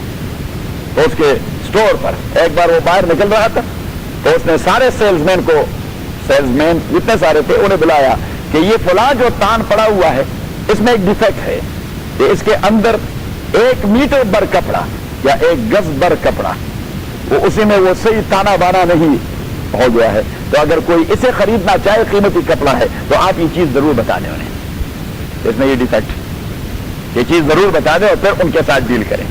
امام صاحب رحمۃ اللہ علیہ چلے گئے، واپس جو آ گئے تو سب سے پہلے اس جگہ پہ نظر پڑی. اس نے کہا وہ تھا، انہوں نے کہا وہ تو فروخت ہو گیا. انہوں نے کہا بتا دیا آپ لوگوں نے؟ انہوں نے کہا نہیں جی بس ہم سے تو بھول ہو گئی، ہم بھول گئے نہ بتا سکے. امام صاحب رحمۃ اللہ علیہ نے فرمایا آدمی کو جانتے ہیں؟ انہوں نے کہا نہیں وہ کوئی مہمان تھا، آدمی کو تو نہیں جانتے، یہاں کا لوکیلٹی کا نہیں تھا، کئی باہر سے آیا ہوا مہمان تھا. امام ابو حنیفہ رحمۃ اللہ علیہ نے فرمایا کہ میں جب جا رہا تھا تو ہمارے کتنے پیسے تھے گلے میں؟ تو انہوں نے کہہ دیا کہ 5000 دیں. انہوں نے کہا کہ اب میرے آنے تک اس 5000 کے بعد گلے میں کتنے پیسے آئے ہیں؟ تو کہتے کہ اس زمانے میں 25000 دینار آئے تھے. امام صاحب رحمۃ اللہ علیہ وہ سارے اٹھا کر غریبوں میں تقسیم کر دیے کہ اس کے ساتھ اس کا مکسچر ہو گیا ہے. یہ کہتے ہیں لسٹ کو کنٹرول کرنا، خواہشات کو کنٹرول کرنا. کیا خیال ہے چودھری صاحب؟ ان فی خلق السماوات تحقیق فی خلق السماوات آسمانوں کے پیدا کرنے میں، والارض اور زمین کے پیدا کرنے میں، واختلاف اللیل اور دن رات کے آنے جانے میں، لیل رات نہار دن، دن رات کے آنے جانے میں لآیات دلائل ہیں. اور دن رات کے ایک ایک صرف یہ ایک آنا جانا نہیں ہے، یہ اختلاف نہیں کہ یہ گئی اور وہ آئی، یہ گئی وہ آئی. دوسرا اختلاف یہ ہے کہ ہر رات ہر موسم کی وہ ٹھنڈی ہوتی ہے بنسبت اس موسم کے، تو یہ دوسرا اختلاف ہے. دوسرا یہ ہے کہ ہر رات وہ بنسبت اس دن کی تاریخ ہوتی ہے. اللہ کریم نے فرمایا اگر آپ اسے میری شناخت کا ذریعہ بنائے تو ایک بہت بڑی ریسرچ کر سکتے، بڑی چیزیں لکھ سکتے ہیں اس پر، اختلاف اللیل والنہار پر. لآیات اس میں دلائل نشانیاں لأولی الالباب عقل والوں کے لیے. اب عقل والے کون ہیں؟ تو اللہ کریم نے عقل والوں کی نشانیاں بنا دی کہ اس کی کوئی لیبارٹری تو نہیں کہ آپ لیبارٹری میں لے چلے کہ اس کی عقل ٹیسٹ کریں کہ یہ وہ عقل ہے یا لب تک جا پہنچا ہے. کوئی ہے لیبارٹری؟ قیامت تک نہیں بنائی جا سکتی. ہاں عقل کی کوئی لیبارٹری کہ آپ کوئی پیمانہ رکھ دیں گے اور پتہ لگ جائے گا کہ چودھری صاحب کا عقل یہ 99 درجے تک جا پہنچا ہے، صحیح ہے، اور فلاں کا یہ ابھی 89 ہے، اور فلاں یہ تو 50 سے نیچے ہے. ایسا کوئی نہیں، لیکن اس کے اعمال و کردار کے حوالے سے آپ فیصلہ کر جائیں گے یہ آدمی عقل مند ہے. اب اللہ کریم نے فرمایا کہ میں جن اصحاب العقول کا ذکر کر رہا ہوں اس کی نشانیاں میں بتا رہا ہوں. الذین یہ وہ لوگ ہیں یذکرون اللہ جو اللہ کو یاد رکھتے ہیں، قیاما اٹھتے، وقعودا اور بیٹھتے، وعلی جنوبہم اور لیٹتے. بس تین ہی حالتیں یہ انسان کی انڈرسٹوڈ حالتیں ہیں اور ریکگنائز حالتیں ہیں. یا وہ اٹھا ہوا ہوگا یا بیٹھا ہوا ہوگا یا لیٹا ہوا ہوگا یا لیٹا ہوا. باقی جو ان کی حالتیں اس کی درمیان کی کوئی اہمیت نہیں ہے. وہ حالتیں یا آپ کے لیٹنے کی جانب ہے، مثلا میں ایسا، تو اس حالت کو ہم لیٹنا ہی کہیں گے کیونکہ میں لیٹنے کے زیادہ قریب ہوں، اور میں ایسا ہوں تو اس حالت کو میں بیٹھنے کیا تصور دے. تو اللہ کریم نے فرمایا کہ تین ہی انڈرسٹوڈ اور ریکگنائز اور آبزروڈ قسم کی کیفیتیں ہیں انسان کے. تو اہل اللہ وہ ہوتے ہیں جو اللہ کو یاد کرتے ہیں، اٹھے ہوئے ہوں، بیٹھے ہوئے ہوں یا لیٹے ہوئے ہوں. ہاں تو وہ بھی اٹھا ہوا ہے نا. تو کسی دوسری صورت پر میں آپ کو لے گیا تھا، نمازوں کے حوالے سے میں بنی اسرائیل پر آپ کو لے گیا تھا. الذین یہ وہ لوگ ہیں یذکرون اللہ جو یاد کرتے ہیں اللہ تعالیٰ کو، قیاما وقعودا وعلی جنوبہم. اب تین حالات تو انڈرسٹوڈ ہیں، مینس کے سارے حالات میں وہ اللہ کو یاد رکھتے ہیں، یا ان کی زندگی کی جتنی ساری کیفیات اور حالتیں ہیں وہ اللہ کو یاد رکھتے ہیں. وعلی جنوبہم، جنوب جمع ہے جنب کا، اور جنب کا معنی ہے سائڈ. جنب کا معنی ہے کیا؟ سائڈ. جب وہ یعنی یہ محاورہ ہے کہ جب وہ اپنے سائڈ پر پڑے ہوئے مینس لیٹے ہوئے ہوں. حضور علیہ الصلوۃ والسلام کا طریقہ یہ تھا کہ آپ صلی اللہ علیہ وسلم ہمیشہ اپنے بستر کو ایسے انداز سے ڈالتے کہ آپ رائٹ پہلو پر فرسٹ جو سوتے تو رائٹ پہلو پہ سوتے، وہ کوشش کرتے کہ وہ پہلو نہ بدلے، کہ وہ پہلو نہ بدلے. تو وہ ایسے انداز سے سو کہ ایک تو رائٹ پہلو پر اور دوسرا یہ کہ اس کا چہرہ قبلے کی طرف ہوتا. آپ صلی اللہ علیہ وسلم کا چہرہ یہ اس کی عادت بن گئی تھی کہ قبلے کی طرف ہوتا لیٹتے ہوئے بھی، اور رائٹ سائڈ پر اس کا لیٹنا. حضرت امام ابو حنیفہ رحمۃ اللہ علیہ نے اس کا فلسفہ ذکر کر دیا ہے کہ اگر آپ لیفٹ پہ سوئیں تو اٹ مینس کہ آپ کا جو دل ہے وہ دب گیا، وہ جو دل ہے وہ تو آدمی غفلت کی نیند سو جاتا ہے، اس کی تہجد کی نماز قضا ہو جاتی ہے، اور جب آپ رائٹ پہلو پر سوئیں تو آپ کا وہ دل وہ سسپینڈڈ پوزیشن میں، ایک تو بلڈ سرکولیشن ٹھیک ٹھاک رہے گا، اور دوسری آپ غفلت کی نیند نہیں سوئیں گے، جو دباؤ کی وجہ سے غفلت آ جاتی ہے تو آپ ٹھیک ٹھاک وقت پر اٹھ جاتے ہیں۔ یہ فلسفے جو ہے وہاں ذکر کرتے ہیں۔ ابو حنیفہ کو بھی اللہ نے کوئی عقل نہیں تھی، یہ کیا چیز؟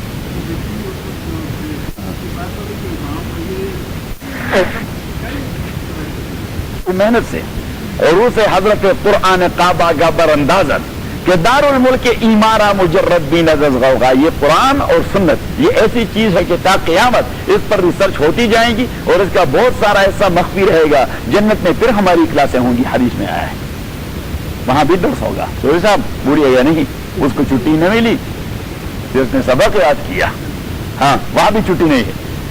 الذین یذکرون اللہ قیاما وقعودا وعلی جنوبہم ویتفکرون فی خلق السماوات، اور وہ فکر کرتے ہیں، تفکر کرتے ہیں، they think about، صرف یہ نہیں کہ ذکر کرتے ہیں، ویتفکر کائنات میں وہ غور و فکر کرتے ہیں، ویتفکرون اور وہ فکر کرتے ہیں فی خلق السماوات آسمانوں کی تخلیق میں، والارض اور زمین کی تخلیق و پیدائش میں، اور کہتے ہیں کہ ربنا او ہمارے پروردگار ما خلقت ھذا باطلا، آپ نے نہیں پیدا فرمایا ان چیزوں کو باطلا بے فائدہ، اس میں بہت سارے فائدے ہیں، تم شوق سے کالج میں پڑھو، پارک میں پھولو، جائز ہے غباروں پہ اڑو، چرخ پہ جھولو، بس ایک سخن بندہ عاجز کا رہے یاد کہ اللہ کو اور اپنی حقیقت کو نہ بھولو۔ یہ کائنات کی ساری دنیا یہ اللہ نے ہمارے لیے بنائی ہے، یہ ہمارے لیے بنائی، اگر ہم اسی آیت کو مد نظر رکھتے ہوئے اس پر وہ ریسرچ کرتے جو وہ سارے فائدے ہیں۔ ربنا ما خلقت ھذا باطلا، خداوندا آپ نے پیدا نہیں فرمایا ان ساری چیزوں کو باطلا بے فائدہ۔ سبحانکا، ہمارے پروردگار سبحانکا، ہم آپ کی تسبیح کرتے ہیں، فقنا عذاب النار، ہمیں بچائیے دوزخ کے عذاب سے۔ ربنا، ہمارے پروردگار انک من تدخل النار، انک تحقیق آپ نے من تدخل النار جس کو داخل کر دیا دوزخ کے اندر، فقد اخزیتا تو تحقیق آپ نے اسے بہت رسوا کر دیا، اللہ میں رسوائی سے بچائے، کیونکہ اس سے بڑھ کر رسوائی کوئی ہو نہیں سکتی جو آدمی دوزخ میں چلا جائے۔ فقد، اگر معزز آدمی یہاں پولیس کے ہتھے چڑھ جائے اور لوگوں کو پتہ چل گیا کہ وہ اسے تانے لے گیا ہے، تو لوگ پھر یہ نہیں دیکھتے کہ بھائی کس چیز کے اساس پہ کس چیز کے اساس پہ اسے تانے لے جایا گیا ہے، تو اس کی عزت کا جنازہ نکل جاتا ہے۔ اس لیے معزز آدمی وہ حد الوسع کوشش کرتا ہے کہ میں کسی ایسی چیز میں نہ پھنس جاؤں کہ ویسے مفت میں تانے جانا ہو۔ فقد اخزیتا تو آپ نے اسے رسوا کر دیا، وما للظالمین من انصار، اور نہیں ہے ظالموں کے لیے کوئی مددگار، پھر جسے آپ دوزخ میں ڈال دیتے ہیں تو ایسے ظالموں کی کون مدد کر سکے گا۔ ربنا، ہمارے پروردگار اننا تحقیق ہم نے سمینا سن لیا تھا، منادیا ایک دعوت دینے والے کو، ینادی جو دعوت دے رہا تھا، شاؤٹ کر رہا تھا، شاؤٹنگ کر رہا تھا، ینادی جو آوازیں دے رہا تھا، للایمان ایمان کی جانب، ان آمنوا بربکم کے ایمان لائے اپنے پروردگار پر، فآمنا لہذا ہم ایمان لے آئے، ربنا اور ہمارے پروردگار، فاغفر لنا ذنوبنا بخش دیجئے ہمیں گناہ ہمارے، وکفر عنا سیئاتنا اور ریموو کرے ہمارے ریکارڈ سے چھوٹے بڑے جرائم، ریموو کر دیں۔ ایک ہوتی ہے بخشش، ایک ہوتا ہے ریکارڈ صاف ہو جائے۔ بخشش تو یہ ہو جاتی ہے کہ آپ کورٹ میں چلے جائیں، بخشش تو یہ ہوتی ہے وہ چیز ریکارڈ پہ موجود رہتی ہے لیکن فائن آپ سے نہیں لے لیتے، فائن، ہاں فائن آپ کو معاف کر، ریکارڈ پر وہ چیز ہوتی ہے، اور دوسری چیز ہے کہ ریکارڈ سے ریموو کیا جائے، تو فاغفر لنا ذنوبنا، فائن بھی معاف کر دے، ہاں ہاں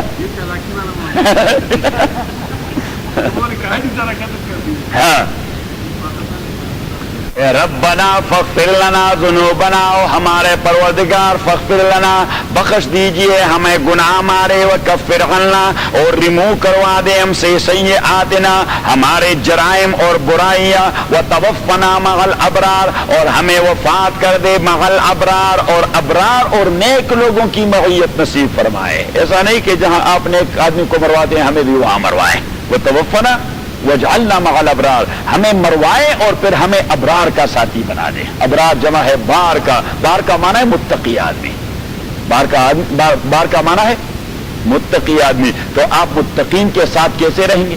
یا آپ کی روح متقین کے روحوں کے پاس کیسی چلی جائے گی؟ حضور علیہ الصلوۃ والسلام بیٹھے تھے، تشریف فرما تھے، ایک صحابی آئے، وہ بیٹھ گئے، رسول اللہ صلی اللہ علیہ وسلم کے چہرے پر اس طرح اس نے نظریں کنسنٹریٹ کر دی اور ایسی کنسنٹریٹ کر دی کہ یہ جو آنکھیں حرکت کرتی ہیں یہ کنٹرول میں ہے۔ You can control it, you can not, because that is natural. اب نہیں کنٹرول کر سکتے، اگر آپ چاہیں بھی تو 10 سیکنڈ بعد وہ فوراً وہ حرکت کر جاتی ہے، لیکن جب اس کے پیچھے محبت والے اور عشق والا موٹو آ جائے تو پھر آپ اس چیز کو بھی کنٹرول کر جاتے ہیں۔ اور جب آپ اسے کنٹرول کر جائیں اور اس طرح کنسنٹریشن سے، وہ رمل جفر والوں کو آپ نے دیکھ لیا، وہ یہی پریکٹس کروا دیتے ہیں، یہی پریکٹس کروا دیتے ہیں، اور اس پریکٹس کے ذریعے انہیں ایسی ٹرانسپیرنسی نصیب ہو جاتی ہے کہ پھر ان پر وہ کالا چادر وہ ڈال دیا جاتا ہے۔ دوسرے آدمی اسے کہہ دیتا ہے، آدمی سے سامنے سے ایک بس آ رہی ہے، اس بس کا نمبر کیا ہے؟ وہ کہتے ہیں MRD 3571۔ ہاں یہ ٹرانسپیرنسی ہے، یہ بھی ایک علم ہے۔ اگر آپ جاننا چاہتے ہیں چودھری صاحب تو میں تو میرے خیال میں آپ کے اوپر لاس اینجلس میں کالا چادر ڈال دوں گا اور آپ سے کہنا ہے چودھری صاحب بتاتے رہیں، یہاں تو لوگ تو ہم پرست اتنے سارے پیسے مل جائیں گے کہ وارے نہیں آرے ہو جائیں گے، لیکن وہ پیسے حرام ہیں۔ اچھا، تو اب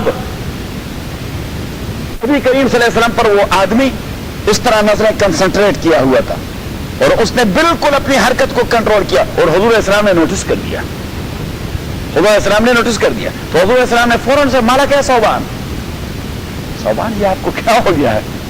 آپ تو آ کے نظریں ٹکائی ہے اور بس اس طرح ٹکائی ہے۔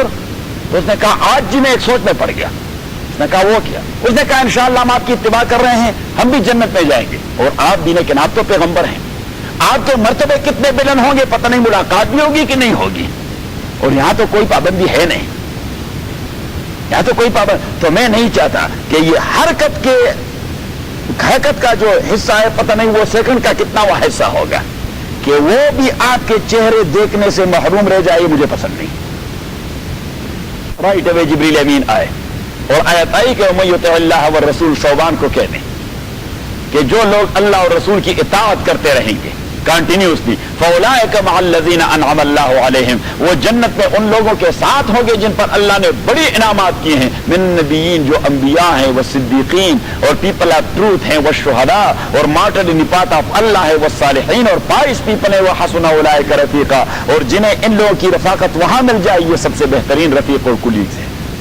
اور حضرت انس فرماتے ہیں رضی اللہ تعالیٰ عنہ کہ ہم بیٹھے تھے، ایک انصاری صحابی اٹھ گئے، حضور علیہ الصلوۃ والسلام سے کہہ دیا، پوائنٹ آف آرڈر سر، میں ایک سوال پوچھنا چاہتا ہوں۔ اس نے، حضور علیہ السلام نے کہہ دیا، کیا کہنا چاہتے ہیں؟ اس نے کہا متی الساعہ، یہ قیامت جی کب آئے گی؟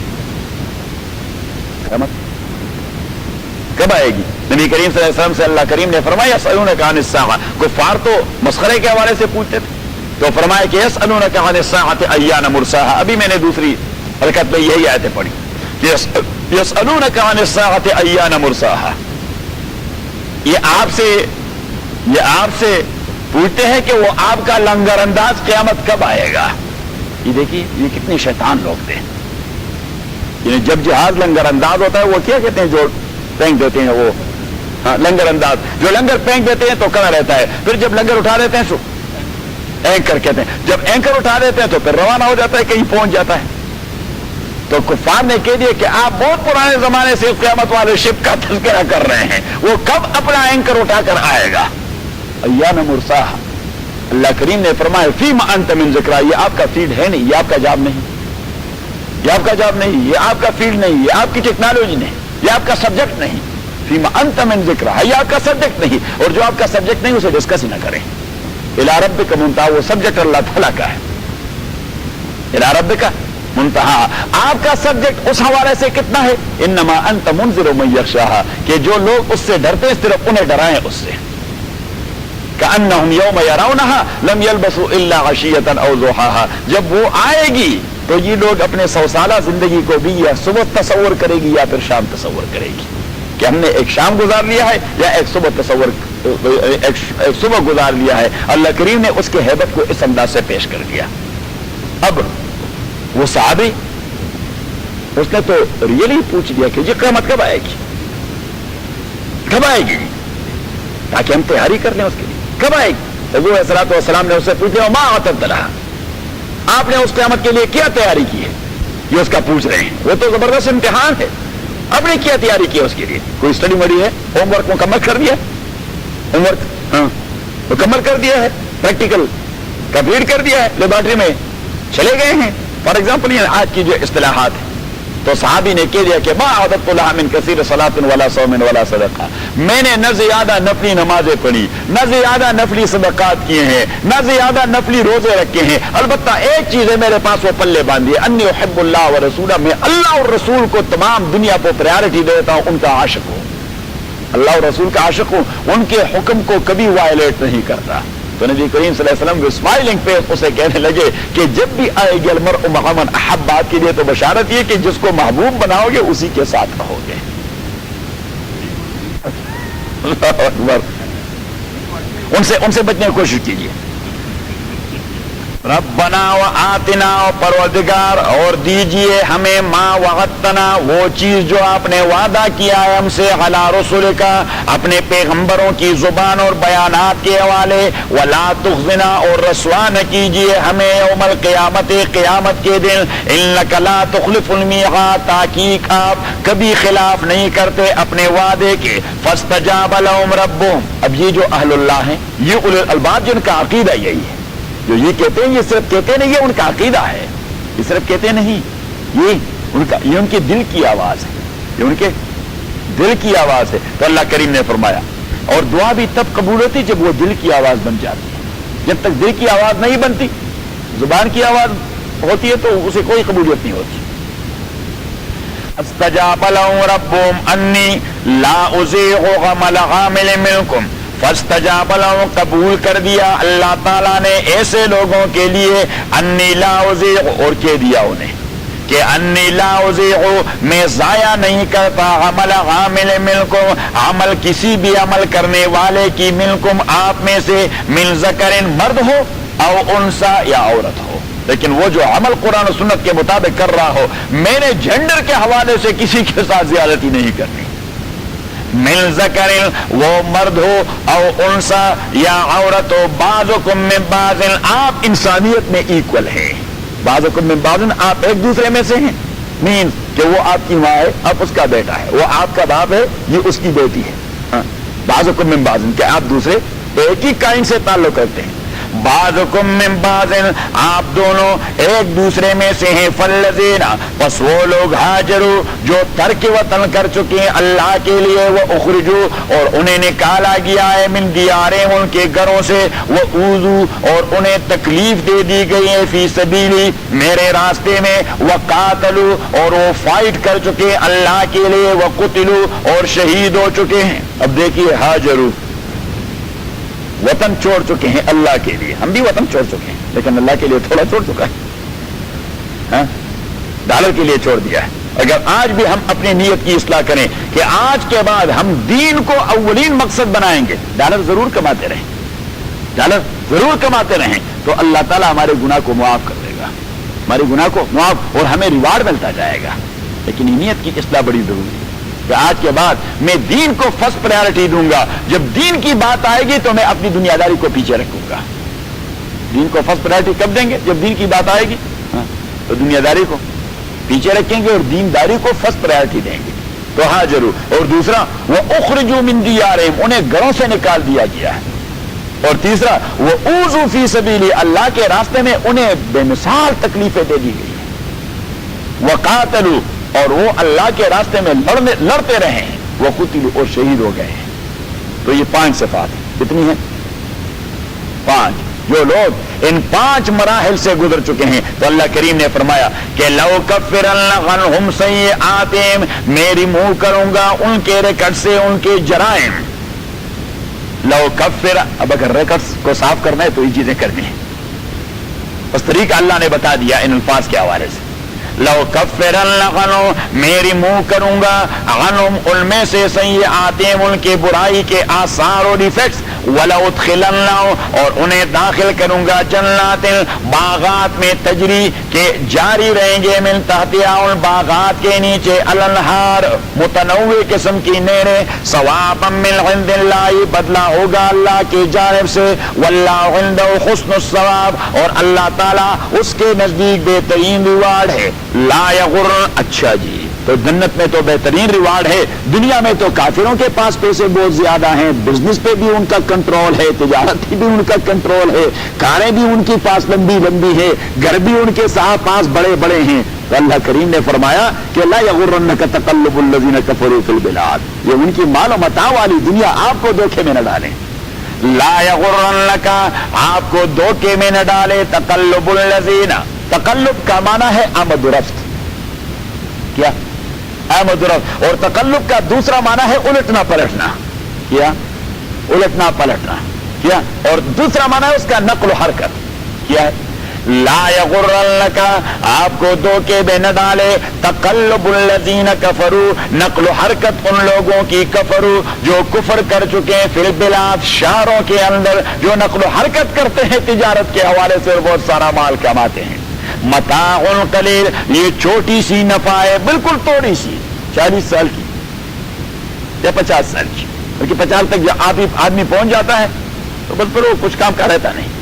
متاع قلیل، یہ تھوڑی سی نفع ہے، ثم ماواہم جہنم، پھر ان کا ٹھکانہ دوزخ ہے، وبئس المہاد، اور بہت برا ٹھکانہ ہے دوزخ۔ لیکن الذین اتقوا ربہم، لیکن وہ لوگ اتقوا ربہم جو ڈر چکے ہیں اپنے پروردگار سے، لہم جنات، ان کے لیے باغات ہیں، تجری من تحتہا الانہار، کہ جاری رہیں گے اس کے نیچے انہار، خالدین فیہا، ہمیشہ رہیں گے ان باغات کے اندر، نزلا، یہ مہمانداری ہے، من عند اللہ، اللہ کی جانب سے، وما عند اللہ، اور وہ چیز جو اللہ کے نزدیک ہے، ما، اس کو ہم کہتے ہیں ابہام، کیا ایمبیگوٹی، انگریزی میں کہتے ہیں کیا ایمبیگوٹی۔ تو اللہ کریم نے فرمایا جو اللہ کے نزدیک ہے، وما عند اللہ، ہاں جو اب وہ کیا ہے، تو اللہ کی عظمت کا تصور کر کے پھر اس کی نعمتوں کی عظمت کا بھی تصور کریں۔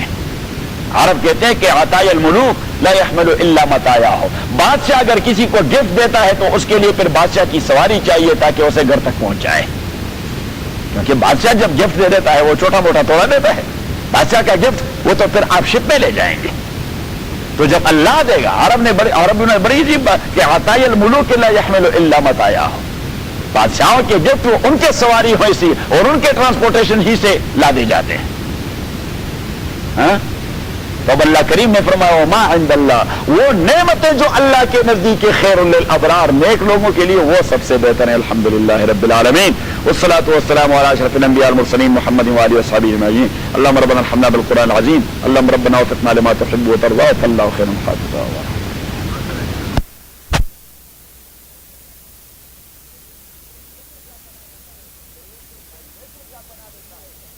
فلائٹیشن کا بنا دیتا ہے تو وہ پھر کہیں بھی خیر کا قدم نہیں اٹھا سکتا، وہ ہمیشہ مال کی تگدوں میں رہتا ہے۔ اور پھر اللہ کریم نے فرمایا کہ میرا حکم وہ استحصالی طبیعت کے اپنانے کا نہیں، انفاقی طبیعت کے اپنانے کا ہے، کہ آپ اپنے مملوک مال کو اللہ کریم کے رضا اور خوشنودی کے راستے میں صرف کر دیں۔ اور پھر کہہ دیا کہ میرا تو فیصلہ یہ ہے کہ آپ لوگ غالب ہوں گے، لیکن پرووائڈڈ کہ دو چیزیں آپ میں نہ ہو، ایک بزدل نہ ہو، اور دوسرا کہ زندگی کے کسی مرحلے پر آپ کو تکلیف آ گئی تو آپ اس تکلیف کو پلے باندھ کر اسی کے ساتھ اپنے گھر کے کونے میں بیٹھ جائے۔ یہ دو کام نہ کیا کریں، ہمت نہ ہارے، بزدل نہ بنے اور ہمت نہ ہارے۔ اور پھر اللہ کریم نے حوصلہ دے دیا مسلمانوں کو کہ اگر آپ لوگوں کو خود میں تکلیف پہنچی تو ان کو بدر میں نہیں پہنچی تھی، اگر آپ لوگ مر گئے ہیں تو ان کے بھی مر گئے تھے، اور یہ تو دنیاوی حوادث اور ایونٹ سے کبھی ان کا نمبر ہوگا اور کبھی آپ لوگوں کا نمبر ہوگا۔ اور پھر پیچھے اور کہہ دیا کہ آپ جنت چاہتے ہیں، جی ہاں چاہتے ہیں، تو اللہ کریم نے فرمایا پھر یہ آپ لوگوں کی خام خیالی ہے کہ ہمیشہ راحت ہی کے اساس پہ جنت میں داخل ہوں گے، نہیں تکلیف والے ٹکٹ کو بھی شامل کریں گے تبھی آپ ڈیسٹینیشن پر پہنچ جاؤ گے۔ اور فرمایا کہ میری سنت اور عادت یہی رہی ہے کہ میں نے اپنے دین کے حاملین کو بھی تکالیف دے دی، انہیں بھی مصائب سے دو چار کر دیا، حتیٰ کہ انہوں نے کہہ دیا کہ متى نصر اللہ، اللہ کی امداد کب آئے گی؟ اللہ کریم نے فرمایا الا ان نصر اللہ قریب۔ پھر جب رسول اللہ صلی اللہ علیہ وسلم زخمی ہو گئے اور کسی نے آواز دے دی کہ محمد وفات پا چکے ہیں صلی اللہ علیہ وسلم، اور صحابہ کرام ہمت ہار گئے تھے، تو اللہ کریم نے فرمایا اگر پیغمبر مرے تو آپ دین کو چھوڑیں گے یا پیغمبر کے مشن کو چھوڑ دیں گے؟ اور پھر پیچھے کہا کہ پیغمبر آئے بھی ہیں، ان کی معیت میں ان کے ساتھیوں نے فائٹ بھی کر دیا ہے، پیغمبر بھی شہید ہو چکے ہیں، ان کے ساتھی بھی شہید ہو چکے ہیں، لیکن ان لوگوں نے کبھی بزدلی کا مظاہرہ نہیں کیا، انہوں نے کیپ دا ٹارچ برننگ، انہوں نے دین والے ٹارچ کو برننگ پوزیشن میں رکھا، انہوں نے کبھی اسے بجھنے نہیں دیا۔ تو آپ لوگ بھی اگر آپ کا پیغمبر جاتا ہے تو آپ بھی کیپ دا ٹارچ برننگ، دین کے ٹارچ کو اس طرح برننگ پوزیشن میں رکھیں، اور جس طرح انہوں نے دعا کیا کہ خداوندہ کوتاہی ہماری تھی اس لیے نتیجہ یہ ہوا، تو آپ بھی اپنی کوتاہی کا اعتراف کریں اس لیے نتیجہ یہ ہوا۔ یہ ہوتے رہیں گے دنیا میں۔ پھر اس کے بعد اللہ کریم نے فرمایا کہ لوگ آپ کے ذہن میں یہ خدشہ ڈالتے رہیں گے کہ محمد اللہ کے نبی ہوتے تو آپ لوگوں کو یہ موقع کہانی پڑتی، یہ تکلیف آ جاتی۔ اللہ کریم نے فرمایا کہ اگر اس فتنے میں آپ پھنس گئے تو مرتد بن جاؤ گے، مرتد بن جاؤ گے۔ اور فرمایا کہ ہاں اگر آپ نے اسٹیبلٹی کا مظاہرہ کیا تو میں کفار کو آپ کے مقابلے میں مرعوب کر دوں گا۔ یہ علیحدہ بات ہے کہ آپ میں سے کچھ لوگ ایسے تھے جو دنیاوی اغراض کے خاطر جبل الرمات کو چو کر نیچے اتر آئے، اور اپنے فتح کو انہوں نے شکست میں تبدیل کروا دیا، اور فرمایا کہ آپ ایسے دوڑ رہے تھے کہ کسی کو پیچھے مڑ کے دیکھتے بھی نہیں تھے، اور پیغمبر علیہ الصلوۃ والسلام آپ کو آوازیں دے رہے تھے، پھر حوصلہ دے دیا، پھر حوصلہ کہ میں نے آپ لوگوں کو یہ تکلیفیں کیوں دی؟ اس لیے تاکہ آپ مانوس ہو جائیں، اور مستقبل میں آپ تکالیف سے مانوس ہوتے ہوئے تکالیف کو سہتے رہیں اور آگے بڑھتے رہیں۔ اور پھر پیچھے فرمایا کہ ہاں میں نے پھر بھی آپ کے ساتھ احسان کر دیا، اونگ طاری کر دی آپ لوگوں کے اوپر تاکہ آپ لوگوں کا ڈپریشن ختم ہو جائے۔ حالانکہ کچھ لوگ آپ میں سے تھے جو تو یہاں تک کہہ چکے تھے کہ اگر ہمارے قسمت میں کوئی فتح اور کامرانی ہوتی تو یہ دن نہ دیکھنے پڑتے۔ اللہ کریم نے فرمایا کہ یہ تو میرا امتحان اور ٹیسٹ تھا جو میں نے آپ لوگوں سے لے لیا۔ اور پھر اللہ کریم نے فرمایا کہ یہ منافقین کہتے رہے ہیں مسلمانوں کے متعلق کہ انہوں نے ہمارا کہنا نہیں مانا، اگر راستے سے لوٹ کے ہمارے ساتھ واپس آ جاتے تو کبھی نہ مرتے،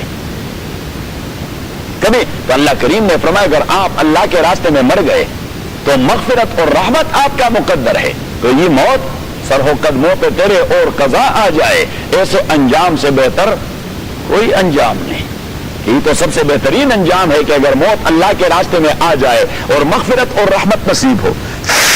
اور پھر اللہ کریم نے فرمایا کہ میرے پیغمبر آپ کے ساتھیوں نے کوتاہی کا مظاہرہ کیا، لیکن آپ کی رہبری اور رہنمائی اور آپ کا دل گردہ، یہ بھی عجیب دل گردہ ہے جو میں نے آپ کو دے دیا ہے کہ آپ نے کبھی اپنی پیشانی پر شکن بھی نہیں آنے دیے، انہیں کو دیکھ کر اپنے پیشانی پر شکن بھی نہیں آنے دیے۔ یہ اللہ کی مہربانی ہے کہ آپ ان کے لیے اتنے نرم ہیں، اور تبھی تو یہ آپ پر جان نچاور کرتے ہیں، ادروائز اگر آپ سخت گیر اور بد زبان ہوتے یہ کب کے آپ کا ساتھ چھوڑ دیتے۔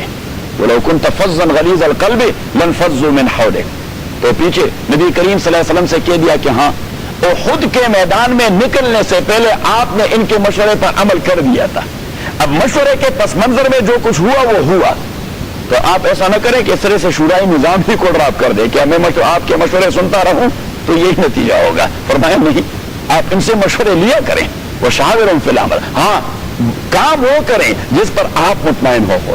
فَإِذَا عَزَمْتَ فَتَوَكَّلْ عَلَى اللَّهِ، ان سے مشورہ لیا کریں، انہیں اعتماد میں لیا کریں، البتہ آپ اقدام وہ کریں جسے آپ مناسب سمجھتے ہیں۔ فَإِذَا عَزَمْتَ فَتَوَكَّلْ عَلَى اللَّهِ۔ اور پیچھے اللہ کریم نے فرمایا کہ ہاں آپ لوگ کبھی کبھی کوتاہی کر جاتے ہیں اور پھر آپ سے یہ کوتاہی کرواتے ہیں منافقین. بدر میں بھی کسی منافق نے یہ خبر اڑائی تھی کہ یمنی چادر شاید پیغمبر نے اٹھا لیا ہوگا, یہ امبیزلمنٹ پیغمبر نے کیا ہوگا. اللہ کریم نے فرمایا انا للہ و انا الیہ راجعون. ادنا رتبے کا پیغمبر اس چیز کا تصور نہیں کر سکتا. خاتم الانبیاء کے متعلق آپ یہ کہتے ہیں, محمد رسول اللہ کے متعلق آپ یہ کہتے ہیں, اور پھر پیچھے فرمایا کہ آپ اللہ کی نعمت کا کتنا کفران کر رہے ہیں. اس پیغمبر کا آپ کے پاس بھجوایا جانا یہ تو اللہ کی نعمت ہے, چاہیے کہ آپ نعمت کا شکریہ ادا کرتے, آپ کفران کر رہے ہیں, اسے امبیزلمنٹ کا مجرم قرار دے رہے ہیں. اور پھر پیچھے کہہ دیا کہ جب آپ کو مصیبت پہنچ گئی احد میں تو لوگوں نے کہہ دیا یہ مصیبت ہمارے اوپر کہاں سے آئی؟ تو اللہ کریم نے فرمایا آپ کے اپنے کردار کی وجہ سے آئی. آپ لوگوں ہی نے تو اجتہاد بمقابلۃ النص, حضور کے ٹیکسٹ کے مقابلے میں آپ لوگوں نے اپنی انٹلیکٹ کو استعمال کر دیا, تو یہ نتیجہ تو ہونا ہی تھا. پھر پیچھے فرمایا کہ نہیں, عقیدہ ہمیشہ یہ رکھیں کہ چیزیں ہمارے اعمال پر مرتب ہوتی ہیں, لیکن اس کے پیچھے جو اصل مؤثر حقیقی ہے وہ اللہ تعالیٰ ہوا کرتا ہے. پیچھے جو مؤثر حقیقی ہے وہ اللہ تعالیٰ ہوا کرتا ہے. اور اللہ کریم نے پھر فرمایا کہ میں نے آپ کو یہ شکست اس لیے دے دی تاکہ اچھے برے کی مشاہدتاً تمیز اور امتیاز ہو جائے کہ منافقین کون ہے جو دین کے لیے قربانی دینا نہیں چاہتے, اور مخلصین کون ہے جو اپنے آپ کو بھی اللہ کے لیے کٹوا دیتے ہیں, اپنے آپ کو بھی اللہ کے لیے کٹوا. قرآن کریم نے ایک دوسری جگہ فرمایا من الناس من یشری نفسه ابتغاء مرضات اللہ واللہ رؤوف بالعباد, کہ آپ میں سے ایسے لوگ ہیں جو اپنے آپ کو اپنے مال کے بدلے خریدنا چاہتے ہیں, مینز کہ اپنا سب کچھ اللہ کے راستے میں لٹانا چاہتے ہیں. اور دوسری جگہ فرمایا کہ آپ میں سے کچھ ایسے بھی ہیں کہ فمنہم من قضى نحبہ ومنہم من ينتظر, کہ جنہوں نے جو عہد کیا کہ میں نے اپنی جان کی بازی لگانی ہے اللہ کے لیے, تو انہوں نے جان کی بازی لگا دی.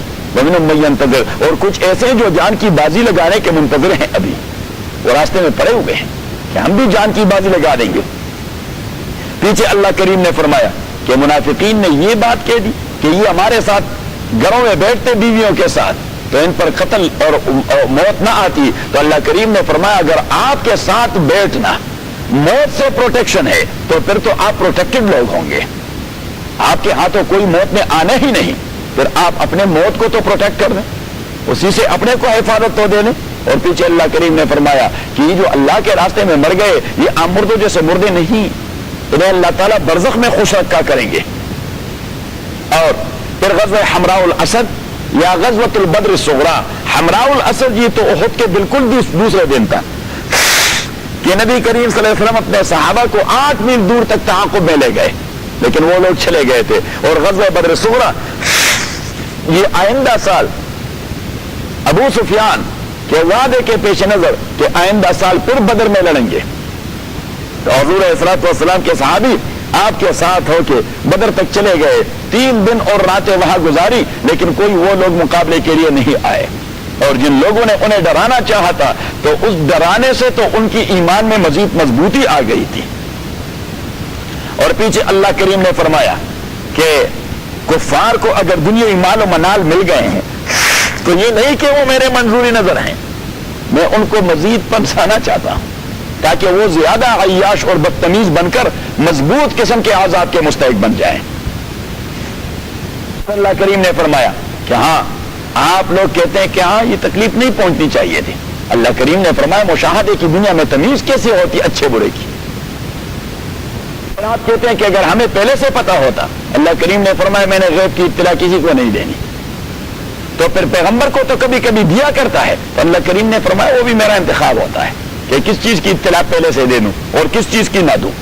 اور پھر پیچھے فرمایا کہ اپنے مال کو اللہ کے رضا کے لیے لگایا کریں. تو یہود نے کہہ دیا اچھا اللہ قرض چاہتا ہے, اٹ مینس کہ وہ محتاج ہو گیا اور ہم we are the richest people, ہم مالدار لوگ ہیں. اللہ کریم نے فرمایا we have put it on record and they would be punished, کہ جو قول کر دیا ہے اللہ کے متعلق تو اس کے لیے ان کو پنشمنٹ ضرور ملے گی. اور یہ لوگ کہتے ہیں آپ سے کہ آپ کی نبوت کو ہم تب مانیں گے. نہیں, میں یہ اپنے ساتھ لے آیا ہوں, جزاکم اللہ. ہاں کس سے؟ اس سے؟ ہاں تو اس لیے میں اس سے کرتا رہتا ہوں. جزاک اللہ، اللہ آپ کو جزائے خیر دے دے. تو یہ کہتے ہیں نہیں، تو یہ کہتے ہیں کہ ہم آپ پہ ایمان لے آتے اگر آپ کے دین میں قربانی کا وہ تصور ہوتا جو انبیاء بنی اسرائیل کے دین میں تھا کہ آسمانی آگ آ کر قربانی کے کسی حصے کو ٹچ کر دے.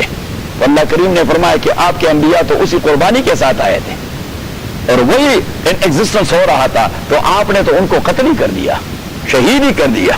اور پھر پیچھے فرمایا کہ ہاں جہاں تک موت کا تعلق ہے وہ تو تمام کے پاس آنا ہے، بروں نے بھی مرنا ہے اور نیکوں نے بھی مرنا ہے، لیکن جو نیک مرا اور دوزخ سے اللہ تعالیٰ نے اسے بعید رکھا اور دور رکھا وہ کامیاب ہو گیا. اور وہ لوگ جنہیں دنیا نے دھوکہ دے دیا اور دنیاوی وہ تباہ و برباد ہو گئے.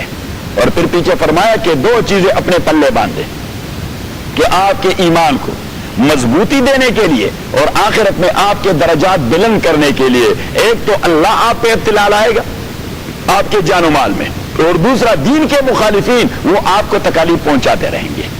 لیکن آپ نے نہ اللہ والے مصائب اور مشکلات کی وجہ سے کمزوری دکھانی ہے اور نہ مخالفین کی سازشوں کی وجہ سے دین میں کمزوری دکھانی ہے. اور فرمایا کہ اگر آپ لوگوں نے استقامت کا مظاہرہ کیا تو مردانگی کے کام یہی ہیں، وَإِن تَصْبِرُوا وَتَتَّقُوا فَإِنَّ ذَلِكَ مِنْ عَزْمِ الْأُمُورِ. اور پیچھے فرمایا کہ یہ جو لوگ ہیں یہود، ان سے تو میں نے پیغمبروں کے حوالے وعدہ لیا تھا کہ جو کتاب میں نے بھجوا دی اس کتاب کو آپ من و عن مانیں گے، تورات کو، لیکن یہ اس کتاب کا وہ حصہ مانتے ہیں جس سے ان کے مفاد پہ زد نہ پڑ رہا ہو، حالانکہ اس کتاب کا ایک مستقل حصہ تو محمد الرسول اللہ صلی اللہ علیہ وسلم کے نبوت پر مشتمل ہے، پھر اس حصے کو کیوں نہیں مان رہے؟ اور پھر پیچھے پھر واپس آ گیا توت والی بات پر کہ وَلِلَّهِ مُلْكُ السَّمَاوَاتِ وَالْأَرْضِ، توحید والی بات کو پلے باندھے رکھی ہے، کیونکہ سارے مسائل یہ اس کے ارد گرد. اور پھر پیچھے اللہ کریم نے اسی کے لیے سائنز اور نشانات اور دلائل وہ بھی بیان کر دیے اور فرمائے کہ جو لوگ اس انداز سے اللہ کو بلاتے ہیں تو اللہ تعالیٰ ان کی دعاؤں کو قبول فرماتا ہے. اور پیچھے فرمایا کہ ہاں کفار کے بزنس بھی بڑے ہوں گے، ان کے بزنس ٹرانزیکشنز وہ بھی بین الاقوامی طور پر تقلب فی البلاد، دنیا کے ایک سرے سے لے کر دوسرے سرے تک انہوں نے تجارت کا جال پھیلایا ہوگا. اللہ کریم نے فرمایا کہ اسی کے حوالے آپ کئی بھی دینی کے شکار نہ ہو جائیں. متاع قلیل، وہ تو اس دنیا کی منفعت ہے تھوڑی سی. وما عند اللہ خیر للابرار، میں نے نیک لوگوں کے لیے جنت میں جو کچھ سامان تیار کر دیا آپ لوگوں کے لیے وہی بہتر ہے. اور پھر پیچھے فرمایا کہ ان والی کتاب میں اچھے لوگ بھی ہیں جنہوں نے اپنے کتاب کو مانا اور اسی کی روشنی میں آپ کی کتاب کو مانا، جنہوں نے اپنے پیغمبر کو مانا اور اپنے پیغمبر کی تعلیمات کی روشنی میں آپ کے پیغمبر کو مانا علیہ الصلوۃ والسلام. اور پھر پیچھے اللہ کریم نے فرمایا کہ یا ایھا الذین آمنو، اب یہ جتنے سارے جہاد کا تذکرہ ہو گیا تو نبی کریم صلی اللہ علیہ وسلم نے ایک حدیث میں فرمایا کہ جہاد یہ امیر کی اطاعت کی روشنی میں لڑی جاتی ہے. اسلامی جنگ اس کے لیے امیر کا ہونا ضروری ہے، کیونکہ اندھیر نگری تو نہیں ہونی کہ ایک آدمی یہاں سے اٹھ کے وہ کوئی ہنگامہ شروع کر دے، کوئی ہنگامہ. اس کے لیے کسی امیر کا ہونا ضروری، مرکزیت ضروری ہے اس کے لیے، تاکہ یہ سارے تگدو یہ سینٹرلائزڈ ہوں. تبھی تو اسلام کو کوئی تقویت مل جائے گی. اگر سینٹرلائزڈ نہ ہو تو وہ صرف خون خرابہ ہوگا، آپ اپنی خودکشی کرتے جائیں گے اور لوگوں کو مرواتے رہیں گے، نتیجہ کچھ ہاتھ نہیں آئے گا. الامام یقاتل من ورائہ، حضور علیہ الصلوۃ والسلام نے فرمایا کہ امام ہے اس لیے کہ اسی کی قیادت میں ہی اسلامی جنگ لڑی جاتی ہے، اسی کی قیادت میں. اب امام نام کس چیز کا ہے؟ تو میں نے کہہ دیا تھا حضرت امام سندھی، امام انقلاب مولانا عبید اللہ سندھی رحمۃ اللہ علیہ کی تحریرات کی روشنی میں کہ وہ فرماتے ہیں کہ شاہ صاحب نے کہہ دیا، حضرت شاہ ولی اللہ نے، محدث دہلوی، کہ خلافت قائم کرنا یہ مسلمانوں کا فریضہ ہے. خلافت قائم کرنا یہ مسلمانوں کا فریضہ ہے. اب خلافت قائم کرنا مینز، آپ میں سے کس نے پولیٹیکل سائنس پڑھی؟ تھوڑی بہت کس نے پڑھی؟ کامک نے. اچھا، اسٹیٹ کے لیے 4 بنیادی پلرز کیا ہیں؟ کچھ تو یاد ہو جاتا. اسٹیٹ کے لیے 4 چیزیں بنیادی ہیں. ایک، اسی کے کچھ ٹیریٹری ہونی چاہیے، ہوا میں تو کوئی اسٹیٹ ہوتا نہیں. دوسرا، اسی کے لیے کوئی پاپولیشن ہونی چاہیے، کیونکہ اگر صرف ڈیزرٹ آپ کے کنٹرول میں ہوگا تو وہاں کیا کچھ ہوگا؟ ہاں؟ اور پھر پاپولیشن کے حوالے سے پولیٹیکل سائنٹسٹ وہ مختلف ویو رکھتے ہیں. کتنی پاپولیشن ہو جس کے اساس پہ اسٹیٹ قائم ہو, جس کے اساس پہ اسٹیٹ قائم ہو, تو مختلف ویو پوائنٹ ہے, لیکن وہ ویسے گپ شپ ہے. لیکن کوئی پاپولیشن ہونی چاہیے, ایک ٹیریٹری ہونی چاہیے, دوسرا پاپولیشن ہونا چاہیے, تیسری ساورنٹی ہونی چاہیے کہ وہ اسٹیٹ ساورن ہو, کسی کے دستنگر نہ ہو. اگر وہ کسی کے دستنگر ہے that is not a state, it is not state according to political scientist. اور چوتھی ان کی گورنمنٹ ہونی چاہیے. تو یہ 4 چیزیں ہیں. کیا ہے؟ 4 چیزیں ہیں. اب اگر آپ خلافت قائم کرنا چاہتے ہیں تو بھی 4 چیزیں ہی ہونی چاہیے. ٹریٹری ہونی چاہیے, علاقہ. دوسرا لوگ ہونے چاہیے, دوسری بات مسلمان لوگ. اور تیسری بات خود مختار ہونا چاہیے. اور چوتھی بات آپ کی گورنمنٹ ہونی چاہیے, حیات حاکمہ ہونی چاہیے. کیا ہونی چاہیے؟ حیات حاکمہ. اب اسے کہتے ہیں خلافت ظاہرہ. کیا کہتے ہیں؟ خلافت ظاہرہ. اب خلافت ظاہرہ جب تک آپ لوگ قائم نہیں کرتے تو آپ مکلف ہیں کہ خلافت باطنہ قائم کریں. کیا قائم کریں؟ خلافت باطنہ. اور خلافت باطنہ means a جماعت or a party of Muslims, sincere Muslim, where you can apply all the rules of a state. صرف ٹریٹری آپ کے پاس نہیں ہوں گے, لوگ ہوں گے. جی اختیار اس جماعت کی ہے, جماعتی معاملات میں اختیار اس جماعت کی ہوگی, جماعتی اور انہی کا ایک ایڈمنسٹریشن ہوگا. یہ امیر صاحب ہیں, یہ ناظم عمومی صاحب ہیں, یہ ہمارے جماعت کے خزانچی صاحب ہیں, یہ فلاں صاحب ہیں, یہ فلاں صاحب ہے. ہم نے بھی ایک جماعت تشکیل دینی ہے, بغیر جماعت کے کام چلے گا نہیں. خلافت باطنہ کا قیام یہ ہمارا منصبی فریضہ ہے. اب ہم نے خلافت ظاہرہ تو دنیا میں کہیں قائم نہیں کیا, تو خلافت باطنہ قائم کرنا یہ ہماری بنیادی ضرورت ہے. حضور علیہ الصلوۃ والسلام نے فرمایا آمرکم بخمس امرنی بها اللہ عز وجل, میں آپ کو 5 چیزوں کا حکم دے دیتا ہوں. امام سندھی رحمۃ اللہ علیہ نے اسی حدیث کو وہاں سے پک کر دیا ہے کہ یہ ہے خلافت باطنہ, جو حضور پاک صلی اللہ علیہ وسلم نے اس حدیث میں کہہ دیا ہے کہ آمرکم بخمس امرنی بها اللہ عز وجل, میں آپ کو 5 چیزوں کا حکم دے دیتا ہوں جس کا مجھے اللہ تعالیٰ نے حکم دے دیا ہے. السمع, امیر کا حکم ماننا. السمع, امیر کا حکم سننا. سماع کا مانا امیر کا حکم سننا. اور دوسرا والطاعہ, پھر امیر کا حکم ماننا. کبھی آدمی سنتا ہے لیکن مانتا نہیں, سنتا ہے لیکن امیر کا حکم سننا, اور پھر اس کے بعد دوسرا امیر کا حکم مانا. اور تیسرا ولزوم الجماعہ, چاہے حالات جیسے کیسے بھی ہوں.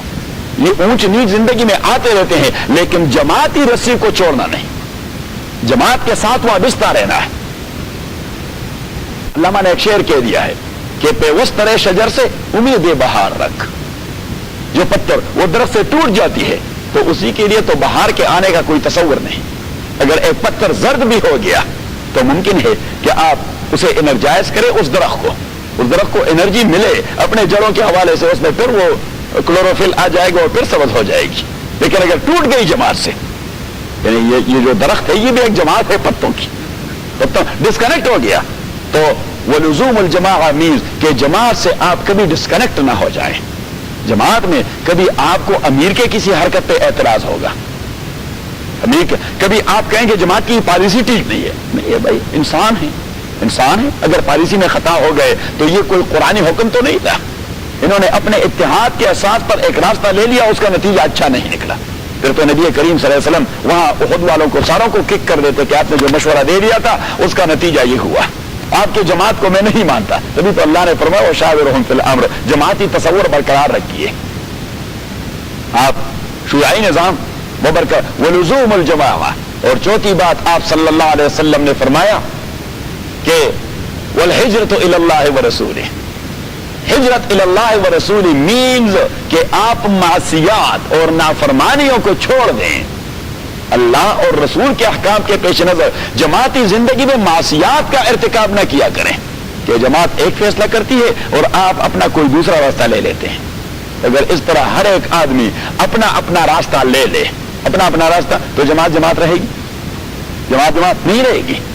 تو والہجر اور والجہاد فی سبیل اللہ, اور جماعتی زندگی میں آپ نے جہاد کو مقدم رکھا ہے. جو جہاد کا معنی striving hard, your act according to the environment and circumstances, کہ ماحول کا تقاضا کیا ہے کہ یہاں میں نے کیا کچھ کرنا ہے, ماحول کا تقاضا کیا یہاں میں نے کیا کچھ کہا، تو اسے کہتے ہیں خلافت باطنہ۔ اب اللہ کریم فرماتے ہیں کہ آپ لوگ جہاد تو کرتے رہتے ہیں، لیکن اس کے لیے اسٹیٹ کی اسٹیبلٹی ضروری ہے، جماعتی زندگی ضروری ہے۔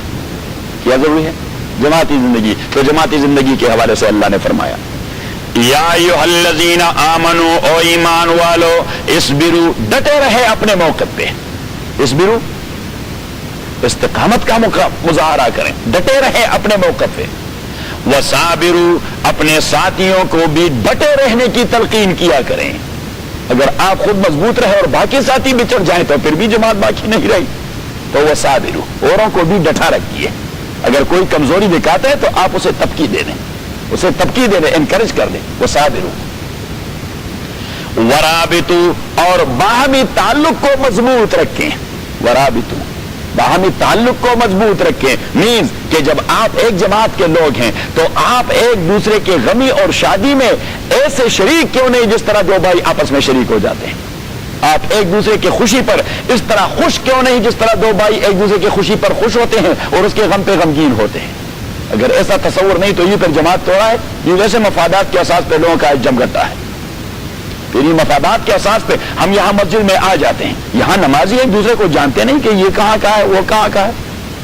1.5 سال سے میں لگا ہوا ہوں اور بزور اسے کہہ رہتا ہوں اظہر جمیل سے کہ بھائی یہ وامک سے اپنا تعارف پیدا کریں، یہ ہمارا نیا بھائی ہے، اس سے آپ تعارف کریں، اور وامک سے کہہ رہتا ہوں آپ اس سے تعارف کریں، آپ کا نام کیا ہے، آپ اوریجنلی کہاں سے ہیں، یہاں کہاں رہتے ہیں، آپ کا جاب کیا ہے، میں اگر آپ کو کوئی تکلیف ہے میں آپ کو کیا سپورٹ دے سکتا ہوں۔ اگر یہ فلسفہ نہیں مسجد میں تو یہ نماز ہم وہاں گھر میں بھی پڑھ سکتے ہیں کہ نہیں پڑھ سکتے؟ وہاں گھر میں میرے ماشاءاللہ 3 بچے ہیں اور تینوں نماز پڑھتے ہیں، ایک بیوی ہے وہ بھی نماز پڑھتی ہے اور 2 بیٹیاں ہیں وہ بھی نماز پڑھتی ہیں، تو میری جماعت تو گھر میں ٹھیک ٹھاک ہے۔ یہ 27 گنا ثواب تو مجھے وہاں اپنے گھر میں بھی نماز با جماعت میں مل جاتی ہے کہ میرے 3 بچے وہ میرے پیچھے ایک صف بنا دے اور میری بیوی اور بچیاں وہ دوسری صف بنا دیں، وہ پوری جماعت ہو جاتی ہے۔ لیکن میں یہاں کس لیے آتا ہوں؟ اس لیے کہ نئے مسلمان آ کے میں ان سے تعارف پیدا کروں، اور اس اساس پہ کہ اگر وہ کسی ٹربل میں ہے میں ان کا کیا وہ سپورٹ دے سکتا ہوں ان کو۔ یہ تصور آج تک مسلمانوں میں ابھرا نہیں، بس صرف یہ مسئلہ سن لیا ہے کہ مسجد میں نماز پڑھنے کا ثواب 27 گنا ہے۔ بھائی کیا 27 گنا ثواب ہے؟ اس کے فلسفے کو آپ پڑھ لیجئے کہ اس کے پیچھے فلسفہ کیا ہے، اس کے پیچھے حکمت حضرت شاہ ولی اللہ نے حدیث کی روشنی میں کیا بیان فرمایا۔ ادروائز ہم حنفیہ جو ہیں، ہم جو امام ابو حنیفہ رحمۃ اللہ علیہ کے مقلد ہیں، ہم تو امام کے پیچھے کھڑے رہتے ہیں۔ فاتحہ پڑھتے ہیں ہم؟ بتائیں نا، فاتحہ نہیں پڑھتے۔ ہم سورت پڑھتے ہیں؟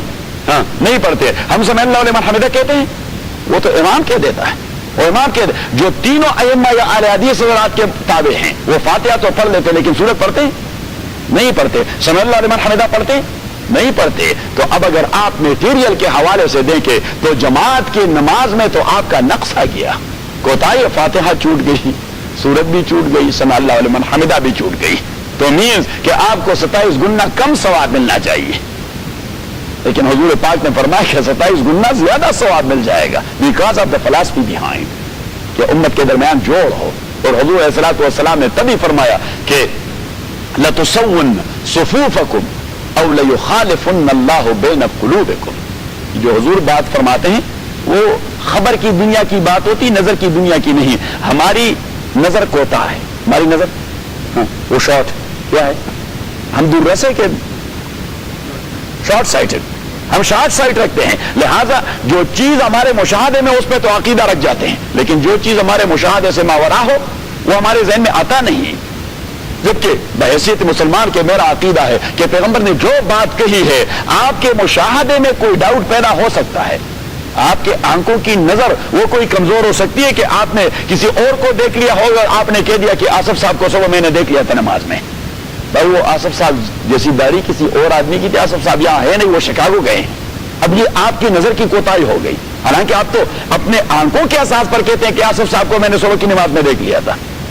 تو آپ کے نظر اور مشاہدے میں کوتاہی ہو سکتی ہے لیکن پیغمبر کی اطلاع میں کوئی کوتاہی نہیں ہو جب تک آپ کا یہ عقیدہ نہیں بنتا، مینز کہ جو چیزیں آپ کی نظر دیکھتی ہیں اسے نیگیٹ کر دیں، جو چیز پیغمبر کہہ دیتے ہیں اس پہ یقین کر لیں۔ جب تک اگر پیغمبر کہہ دیتا ہے صلی اللہ علیہ وسلم کہ جو لائٹس ہیں یہ کوئی چیز نہیں، فار ایگزامپل. حالانکہ آپ کی آنکھ دیکھتی ہے کہ یہ اس لائٹ نے تو پورے ہمارے سینٹر کو بقع نور بنا دیا ہے کہ یہ کوئی چیز نہیں. اصل لائٹ جو ہے وہ ایمان والی نور ہے. تو جب تک آپ اس لائٹ کو نیگیٹ کر کے پیغمبر کے بات کے اساس پر ایمان والے نور کو اس سے زیادہ نہیں سمجھیں گے, یہ ایمان نہیں ہے, ایمان قابل قبول نہیں ہے. لیکن وہ خبر کی دنیا کی بات کرتا ہے, جہاں تک ہمارے نظر کی رسائی نہیں ہے تو ہمارے ذہن میں یہ بات نہیں آتی. آتی ہے. تو حضور علیہ السلام نے فرمایا کہ لَتُسَوُّنَّ صُفُوفَكُمْ أَوْ لَيُخَالِفُنَّ اللَّهُ بَيْنَ قُلُوبِكُمْ. صفیں سیدھی رکھیں, صفیں سیدھی رکھیں. اور صفوں کو کس طرح سیدھا رکھا جاتا ہے؟ یہاں تو اچھا ہے کہ یہ لکیر رکھیں چیز چوہی صاحب نے, چوہی صاحب نے, ہاں یہ سیدھی نہیں ہوتی. تو حضور علیہ السلام نے فرمایا فحاذوا بین اعقابکم, تمام لوگ اپنی اینکل کو اینکل کے سیدھ میں رکھیں, دوسرے بھائی کے اینکل کے سیدھ میں رکھیں. ایسا نہیں کہا کہ اپنے پنجے کو دوسرے کے پنجے کے سیدھ میں رکھیں یا اپنی ایڑی کو دوسرے کے ایڑی کے, اس لیے کہ میرا پاؤں اتنا ہوگا اور کسی دوسرے بھائی کا اتنا ہوگا, تو اگر میں اس کے پنجے سے پنجہ ملاؤں ہاں تو میں اس سے 1 فٹ آگے کھڑا ہوں گا. اگر اس کی ایڑی سی ایڑی ملاؤں تو اس سے 1 فٹ میں پیچھے کھڑا ہوں گا, کیونکہ اس کا پاؤں. تو حضور علیہ السلام نے فرمایا کہ باڈی تمام انسانوں کی وہ اینکل پہ کھڑے ہوتی ہے, تو فرمایا کہ فحاذوا بین اعقابکم, اینکل کو اینکل کی سیدھ میں رکھ کے. ہاں ہم یہاں تو کہہ دیتے ہیں کہ شولڈر بائی شولڈر, بھائی آپ کا شولڈر اتنا لمبا تڑنگ ہے اور میرا چھوٹا سا, تو میں اس طرح کر دوں کہ شولڈر ٹو شولڈر ہو جاؤں. حضور علیہ السلام نے جو فرمایا فحاذوا بین اعقابکم, تو آپ لوگوں کے جو اینکلز ہیں باڈی اسی پہ ڈیپینڈ کرتی ہے. تو صف تبھی سیدھی ہوگی جب آپ کے اینکل دوسرے بھائی کے اینکل کی سیدھ میں ہو. تو حضور علیہ السلام نے فرمایا کہ لَتُسَوُّنَّ صُفُوفَكُمْ, یا تو آپ صفوں کو سیدھا رکھیں گے, اگر آپ کے صفوں میں کجی ہو اور ٹیڑھا پن ہو تو حضور پاک نے فرمایا نماز با جماعت پڑھتے ہوئے آپ کے دلوں میں نفرتیں اور کدورتی پیدا ہوتی جائیں گی. اب یہ دیکھیے یہ خبر کی دنیا کہ بھائی سب سیدھے اور ٹیڑھے رکھنے کا قلب و دماغ کی کدورت سے کیا تعلق ہے, لیکن جب پیغمبر نے کہہ دیا that is true and that is observed and that is an experience thing. ہم مسلمان ایک دوسرے کے ساتھ جڑتے کیوں نہیں ہیں؟ یہاں مسجد میں کھڑے ہو کے بھی ہمارے صفوں میں ٹیڑھاپن ہوتا ہے, صحیح ہے. تو جب وہ ہمارے ہاں دو عزیز تھے, تو وہ جب وہ ایک تھا وہ دوسرے پر بہت غصہ تھا, تو وہ نماز میں قریب ہی کھڑے رہتے, اور وہ میرا ایک دوسرا ساتھی مجھے کہہ رہا تھا کہ آج میں نے ایسے دیکھا, اس نے ایک دعا کی, جو امام صاحب دعا کر رہے تھے تو یہ بھی دعا کر رہے تھے, اس نے کہا کہ خدا یا ظالموں کو تباہ کر دے. تو اس طرح اس کو دیکھتا رہا. اب میں نے کہا کہ اب یہ دونوں قریب کھڑے تھے ایک دوسرے کے, اور ابھی یہ سلام پہ رہے تھے السلام علیکم ورحمۃ اللہ, السلام علیکم ورحمۃ اللہ. پتا ہے کہ سلام میں مسنون نیت کیا ہے جب ہم نماز پڑھتے ہیں؟ جب میں سلام کرتا ہوں بحیثیت امام کے, تو جب دائیں سلام موڑتا ہوں تو میری نیت یہ ہوگی کہ خداوندہ میرے دائیں جانب پوری مسجد میں جتنے سارے فرشتے اور نمازی ہیں انہیں آپ محفوظ اور سالم رکھیں, اور جب بائیں جانب سلام پھیرتا ہوں تو خداوندہ میرے پیچھے جتنے سارے فرشتے اور جتنے سارے نمازی ہیں ان کو آپ صحیح اور سالم اور محفوظ رکھیں تمام آفات سے. اور یہی نیت یہ مقتدی کی بھی ہونی چاہیے جب وہ دائیں کو سلام پھیرے کہ خداوندہ یہ دائیں جانب میرے سب میں جتنے ساتھی ہیں خداوندہ انہیں صحیح اور سالم رکھیں, اور جو بائیں جانب, جبکہ ہم کہتے ہیں کہ اسے سالم رکھے اس کا بیڑا غرق ہو, بیڑا غرق. ہم آج تک دین کی روح کو نہ سمجھ سکے. یہ میرا دائیں جو ہے میرے پیچھے یہ سارے صفوف جو ہیں میرے دائیں جانب. اب اللہ کریم نے فرمایا کہ یا ایھا الذین آمنوا, او ایمان والو, اصبروا, اسٹیبلٹی کا مظاہرہ کریں, اصبروا, اسٹیبلٹی کا مظاہرہ کریں, وصابروا,